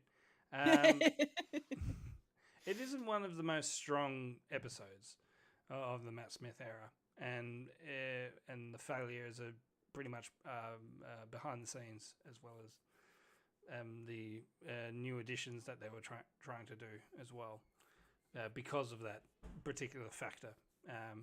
Dare I say, the problems was with the villain and the person who was playing the villain, who was a bit of a poo to work with, so they had to change it a little bit.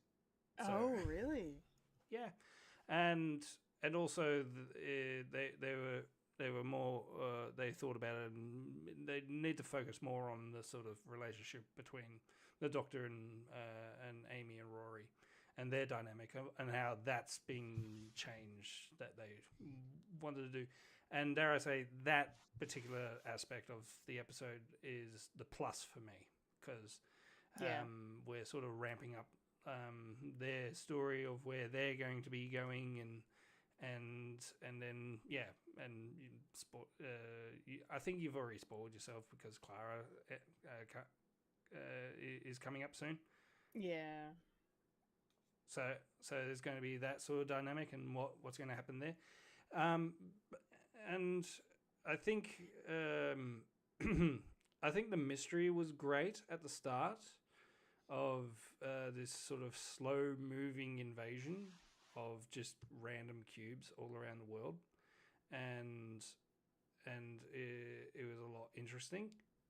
But the payoff doesn't really pay off, so that's the big negative for me. And they lost a bit of potential, but huge plus for the story between the companions and the Doctor, as well as the introduction to Kate Stewart was the big thing for me as well, because this is the first time that a Lethbridge Stewart is back for Doctor Who. So that was a lot of fun, and where Unit was sort of starting out to be, like in New Who, going to be this army force when it comes to it. I mean, it did have that in the classic Who, but it was also part of like a scientific endeavor when it comes to extraterrestrial life, like coming into the world.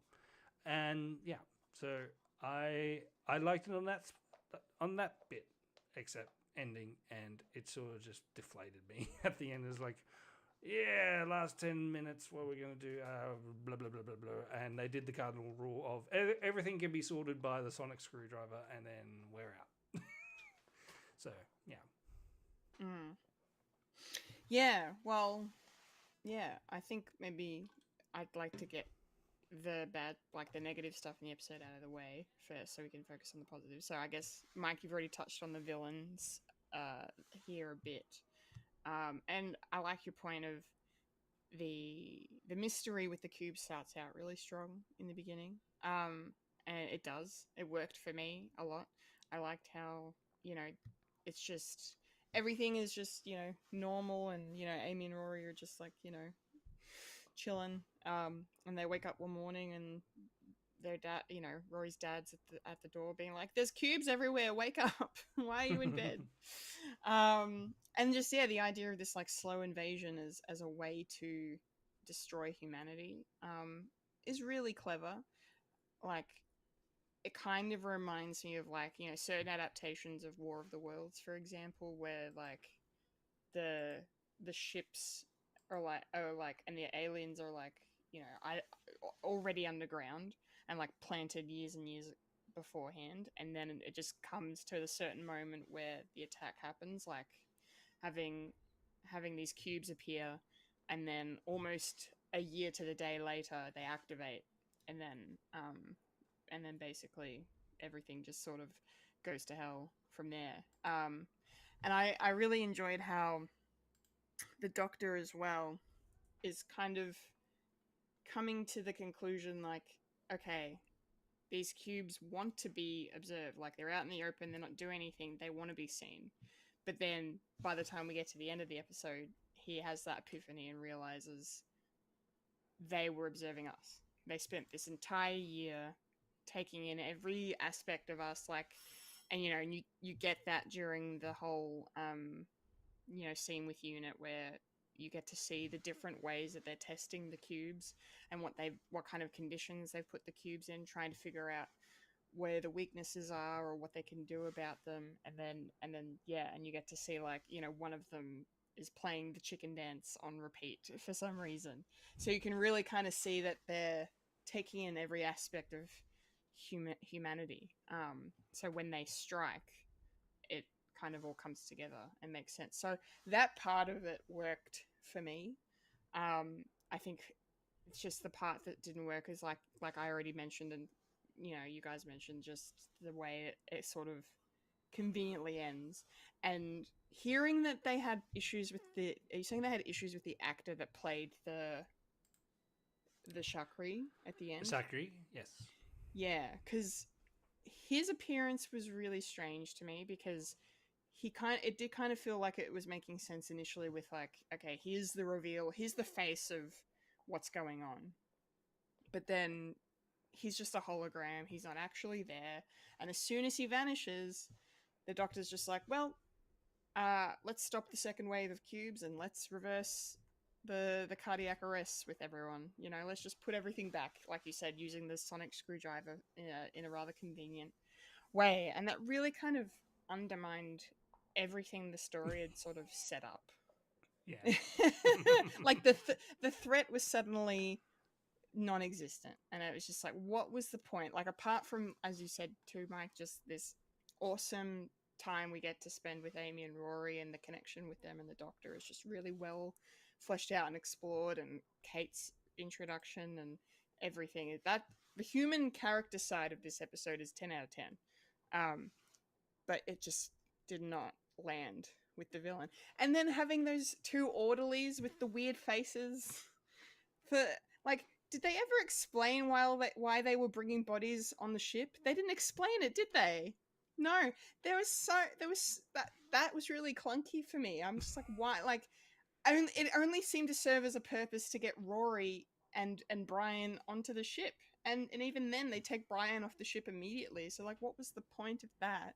Like, it just, and there's maybe just to even show the wormhole, but like, Amy and the Doctor would have found it eventually anyway. So it just, that didn't make any sense. And then, like, the whole thing with the transmitter thing, like, there's a line where Kate mentions the Doctor ordered a scan, and I'm like, I don't remember him ordering a scan for transmitters. If he did, then I missed it. But hey, it's fine. I liked the creepy little girl aspect of it, like this creepy girl holding a cube and flashing blue, and like, that was kind of fun. But then just everything else around it just fell apart for me. Fulia, what did you make of the villain stuff? Did you come down in a similar fashion to Mike and I, or what did you? How did the cubes work for you? Did they freak you out at all, or what do you reckon?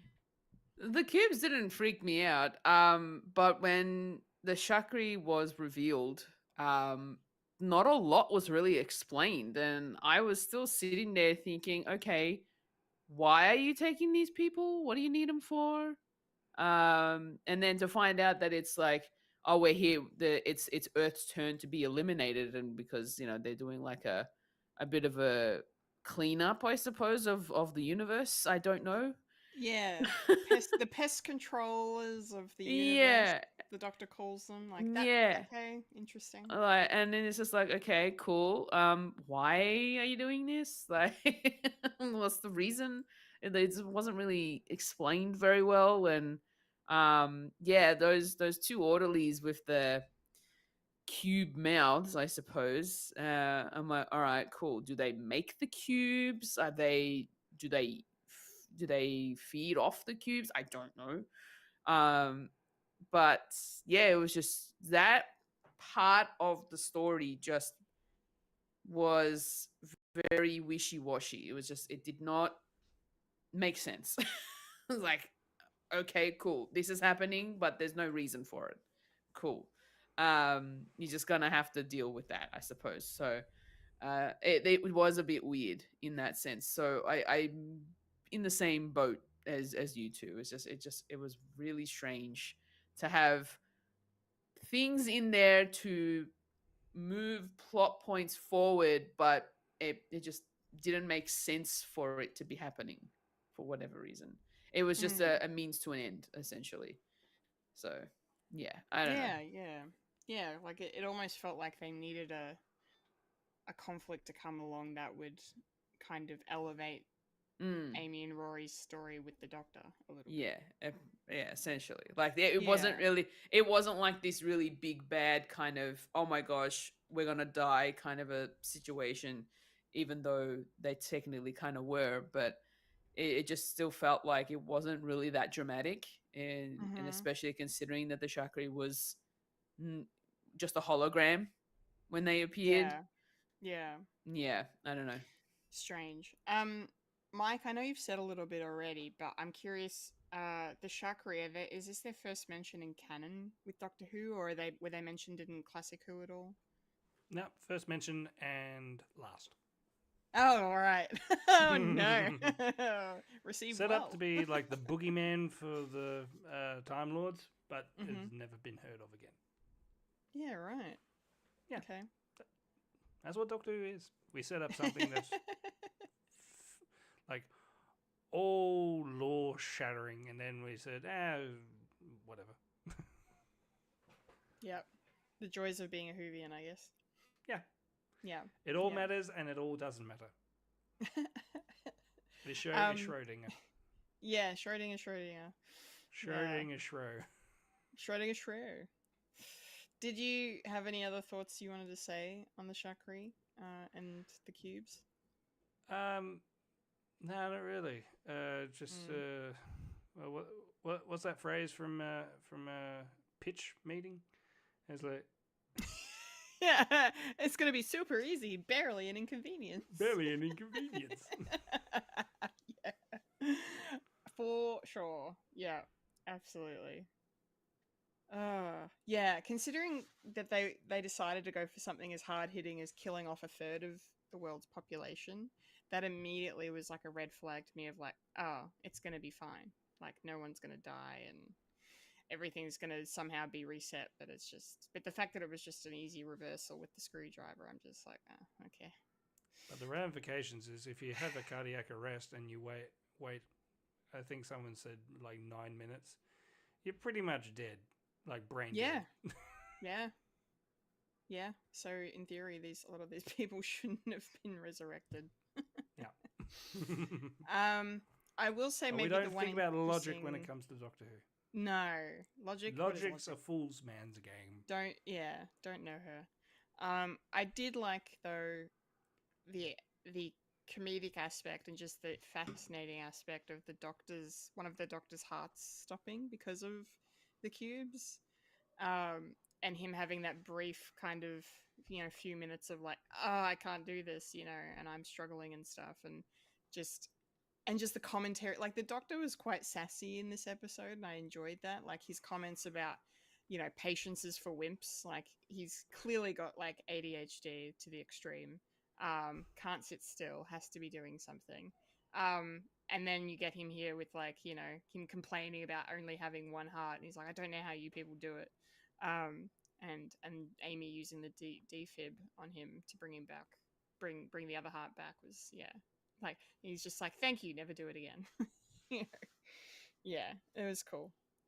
Cool, well, yeah, I just really want to talk about Amy, Rory, and the Doctor with you guys, because they were great. And I'm actually starting to really enjoy these Doctor Who episodes that kind of take place over multiple months or years.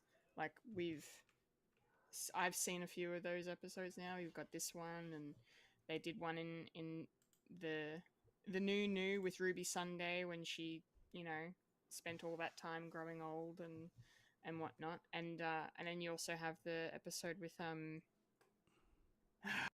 am I forgetting her name? The companion after Rose. She spent an entire year without the Doctor and leading the revolution against the Master and stuff. What's her name? Oh, Martha, yeah. Martha being a badass, over a long period of about. time. Sorry. Yeah. Sorry, Martha. But yeah, I like these episodes where you get to see Why did you it's say not that just... It's not... Sorry. Maybe that's why I couldn't think of it. The name is cursed now.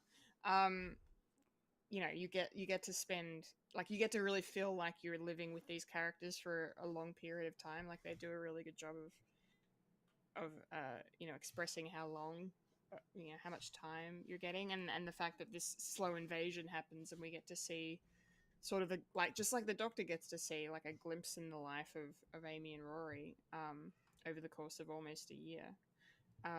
So that's kind of fun to see, like, and just them going through that journey of realizing what they want, and if it's real life, it's for them, or if it's traveling in the universe. And then for me, with that argument, that I really just liked Brian's point at the end of the episode when he's like, he says to them, he gives them permission to leave, and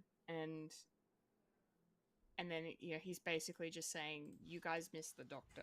Like, it's the doctor is who you miss, not necessarily the traveling. And I kind of had a thought, and I was thinking that maybe part of the reason that they were enjoying being normal and living their lives and saying yes to things like being a bridesmaid or yes to working full-time at the hospital is because the doctor was with them the whole time. So they were able to have their cake and eat it too, in a way of just the doctor is there and the stuff with the cubes is in the background, but they can still live their life and not have it interrupted by running off into the far reaches of the galaxy and whatnot. So they get to be with their friend. And so I think that's really the core of their relationship, is about just not what they do together, but who they are when they are together and just the time they spend together.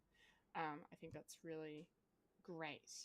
But then I say all that, and then one of my favorite moments in the episode was when the doctor surprises them by taking them to 1890 London for their anniversary, and then and then there's a Zygon ship underneath the hotel that destroys the hotel, and then apparently all the staff are imposters and all this, so they can't even have a simple vacation away from their life with the doctor.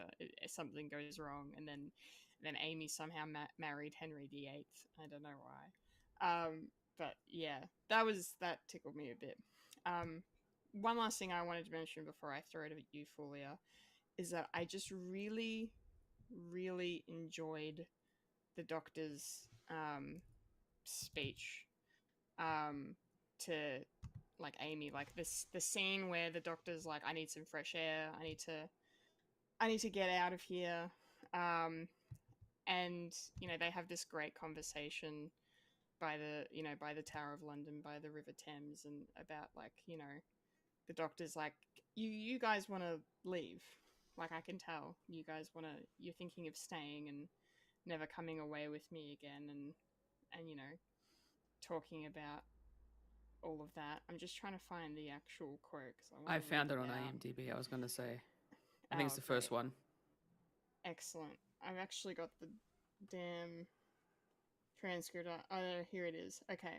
So yeah, so the doctor's like, telling them that they're considering going away and whatnot, and then Amy kind of turns the tables and says that maybe the doctor's running away from life and from things and whatnot, and so he says, I'm not running away, but this is one corner of one country in one continent on one planet. That's a corner of a galaxy. That's a corner of a universe that is forever growing and shrinking and creating and destroying and never remaining the same for a single millisecond. And there's so much to see, Amy, because it goes so fast. I'm not running away from things. I'm running to them before they flare and fade forever. And it's all right. Our lives won't run the same. They can't. One day soon maybe you'll stop. I've known for a while. Then why do you keep coming back for us, she says. Because you were the first face this face saw, and you're seared onto my heart, Amelia Pond. You always will be. I'm running to you and Rory before you fade from me. And I'm dying. I'm dying watching this, because not only is that just beautiful writing, but like the music, like Murray Gold's doing the score, of course, and he's just nailing it with the music in the background, the way it swells. And because unfortunately I know what's coming next, I can't help but think of that as I'm hearing all of these talks about whether or not Amy and Rory should stay or go. And it's just like, they did this right before they leave the show. I'm just like, that's fuck you, Stephen Moffat. Fuck you right in the ass. Yeah, God, I'm getting emotional. Yeah, fucking beautiful. So yeah, I think I've said enough. Fulya, please take it away. What did you think of this core relationship kind of really being explored between our characters? Yeah, it was like I said before, it was I think this was probably the best part of the episode, to be honest. Just to see that, Amy and Rory are starting to settle into their lives, and they want to slow down. Essentially, they don't want to be constantly traveling and having to, you know, miss out on things, because they realize that they've been missing out on a lot of life events that happen with their friends and families. And because when they go back to work or they go hang out with their friends, they're mentioning to them, you weren't here for this, or you weren't here for that. Or, you know, Rory's boss is like, I want to give you a full-time gig, but, you know, every other time that we've needed you, you've been away for so long, and like you've been missing. And so it's gotten to the point where they've kind of decided, we want to settle down and actually have a life, like a human life, like a proper life here on Earth. And so just watching them kind of go through that, the decisions, their thought processes, the discussions that they have, was actually really nice to see. It's not them going from place to place to place in different times. Like, this is one of the first times that we get to see them just stop, you know, and not do something dramatic. But it's also kind of sad in a way, because you know that it means that they're no longer going to be traveling with the Doctor. And of course the Doctor knows that this is coming, and so he's getting emotional himself, because he knows that they're going to want to, you know, stop traveling with him, and he doesn't like it when he's on his own. So that's also a very sort of emotional kind of a process to take in. And it's really nice to kind of see that be developed, even though it is towards the end of their run together. So yeah, I really sort of enjoyed that aspect of this episode a lot. Yeah, awesome. Mm. Awesome. I'm really glad you did. That's excellent. Mike, how does this work for you? You said it was the like the good part of this episode, like the really well done part of this episode. I think we all kind of agree on that. So how do you feel, as someone who's seen many companions and come and go over the years, and probably many scenes like this, how does this all work for you in terms of, you know, the rest of the show? Yeah, it is a very interesting dynamic of like the first time that, like the first companion seeing the new face is always something special. Like Rose or even and Amy as well. And in Classic Who, well, Sarah Jane, seeing the Fourth Doctor's face change at the same time, it makes it absolutely special of them being part of, and it's very and it is makes it extra sad to make them go. And I think the reason why I like this is because of the overarching narrative with Rory and Amy.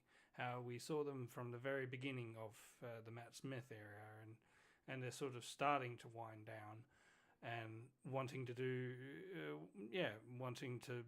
pretty much start their lives together, and not having it interrupted by like whimsy, like going off or anything like that. Now that I'm not sure if should we spoil it, Fulya? Should we spoil it right now? She's still listening. Oh, damn it! She's still listening. That's all right. I was hoping that she didn't have her headphones. It's like, I mean, if you were upset about this episode, wait. No. I can mute my mic if you wanna for context for the show. I can mute my headset. That's all right. I think we can start winding up, really. Yeah, I there's think not we really can. much left to talk about. Well, where do we go from here? Final thoughts? Well, for me, it is a very interesting journey that I'm on, because I watch these like in isolation of just watching, and it's like, yeah, that's the thing. but it is great watching it with other fellow Whovians and also a new Whovian and just having the different aspects with it. And yeah, it definitely gives me a different aspect to Rory and Amy, because first time I watched it, I just said, all right, next. Because I was not into it really from the get-go, and especially episodes like this, I thought, oh, what a waste of potential. But and also a precursor to what Chibnall was going to happen. But yeah. But with the flux, we're in the middle of a pandemic, so they couldn't really do much. I mean, It was tough. There was one episode that they did say, it's like they were going on the first draft of that episode, because there wasn't really time to do it, and you can sort of tell that it was very choppy and sort of weird, and a Sontaran like having a divinity of chocolate. Yeah, that's fun, but can't really hold an entire episode over. Yeah, so overall with this episode, it definitely adds more to the companionship that they have, but in a way it would be give it a miss until next one, basically. No, fair enough. Fulya, your final thoughts, and then we'll do mine. Yeah, I think this was like it's not the greatest of episodes, but like it was still sort of nice to enjoy and revisit as well for someone who's only watched it once through one before. And yeah, it's just for me, it's just one of those kind of things where it's like I like rewatching shows similar to this, so that I get sort of like a reminder of what I want of what it was. Yeah, no, it was good. Not the best, but still fun. Yeah, that's pretty much it where I'm at with it. Like, yeah, I enjoyed it for what it was, and like I said, got a lot of really good character moments out of it. It's really sentimental bits, and I've definitely will say I've had a complicated relationship with Amy and Rory as I've watched them in this show, and it's glad that like right near the end of their time that they had some good genuine heartfelt moments like this. So that's really special, I think. And yeah, and it's just a shame that the villain of the week couldn't stack up against that exceptional writing. So yeah, like you said, Mike, Chris Chibnall is definitely a polarizing writer in the Doctor Who world. But when he's good, he's really good, and when he's bad, he's lazy as fuck. So yeah. We're talking about we are talking about It Welcome to Derry. It's definitely that thing. It's like, yeah, liked it but didn't like the ending. Yeah. Yeah, for sure. Yeah, but yeah, I'm really nervous for the next episode. The Angels Take Manhattan is where we're at. But it has an 8.9 rating on IMDb, and River Song's coming back as based on the Weeping Angels, of course, because who else could we be referring to in Doctor Who when we talk about angels? Yep. So the little teaser they put in at the end was really exciting. So I'm really looking forward to watching it. And also, hats off for Brian Williams, because this is the last time we see him. No, pour one out for Brian Williams. I really liked seeing him here.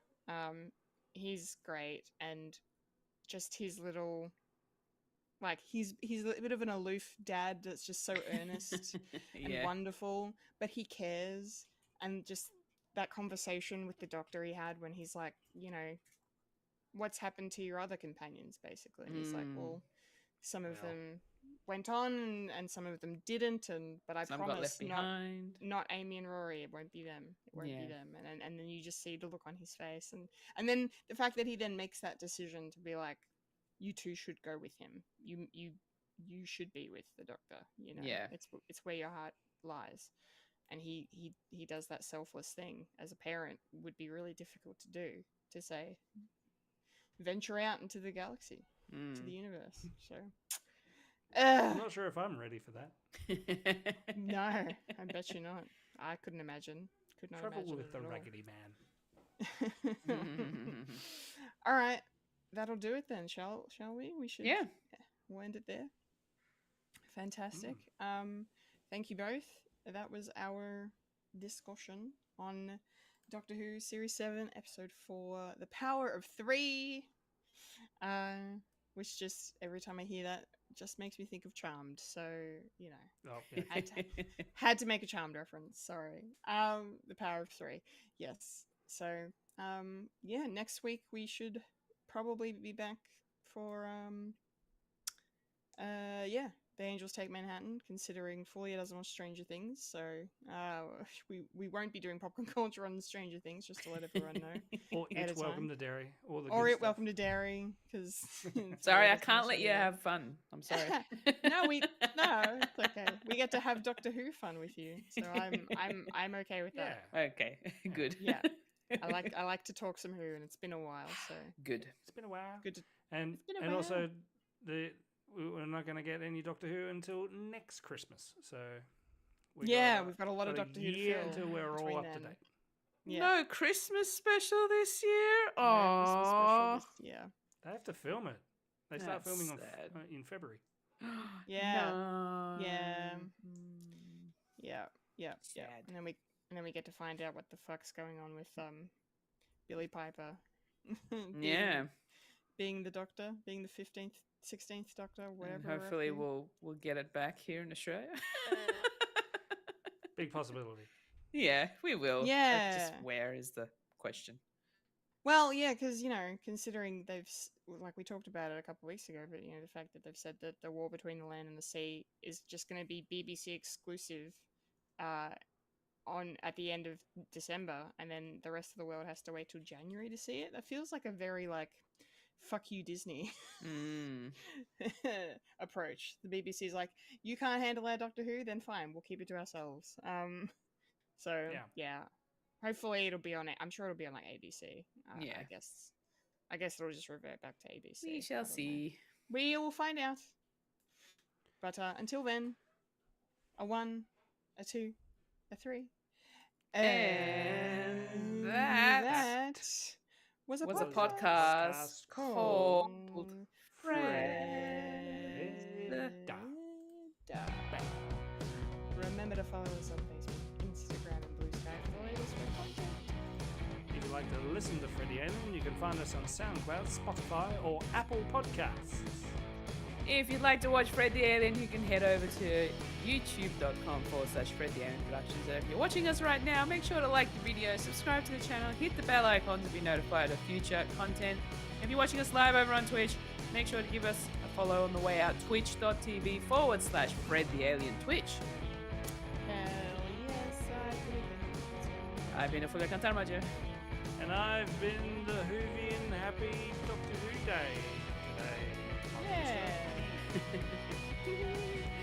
And you've just experienced a podcast called Fred.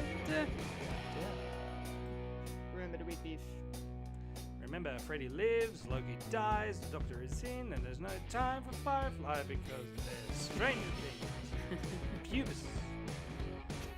That's gonna be a thing now. No time for Make sure to look after yourself and your mental health, everyone. Yes. Thank you for watching. Thank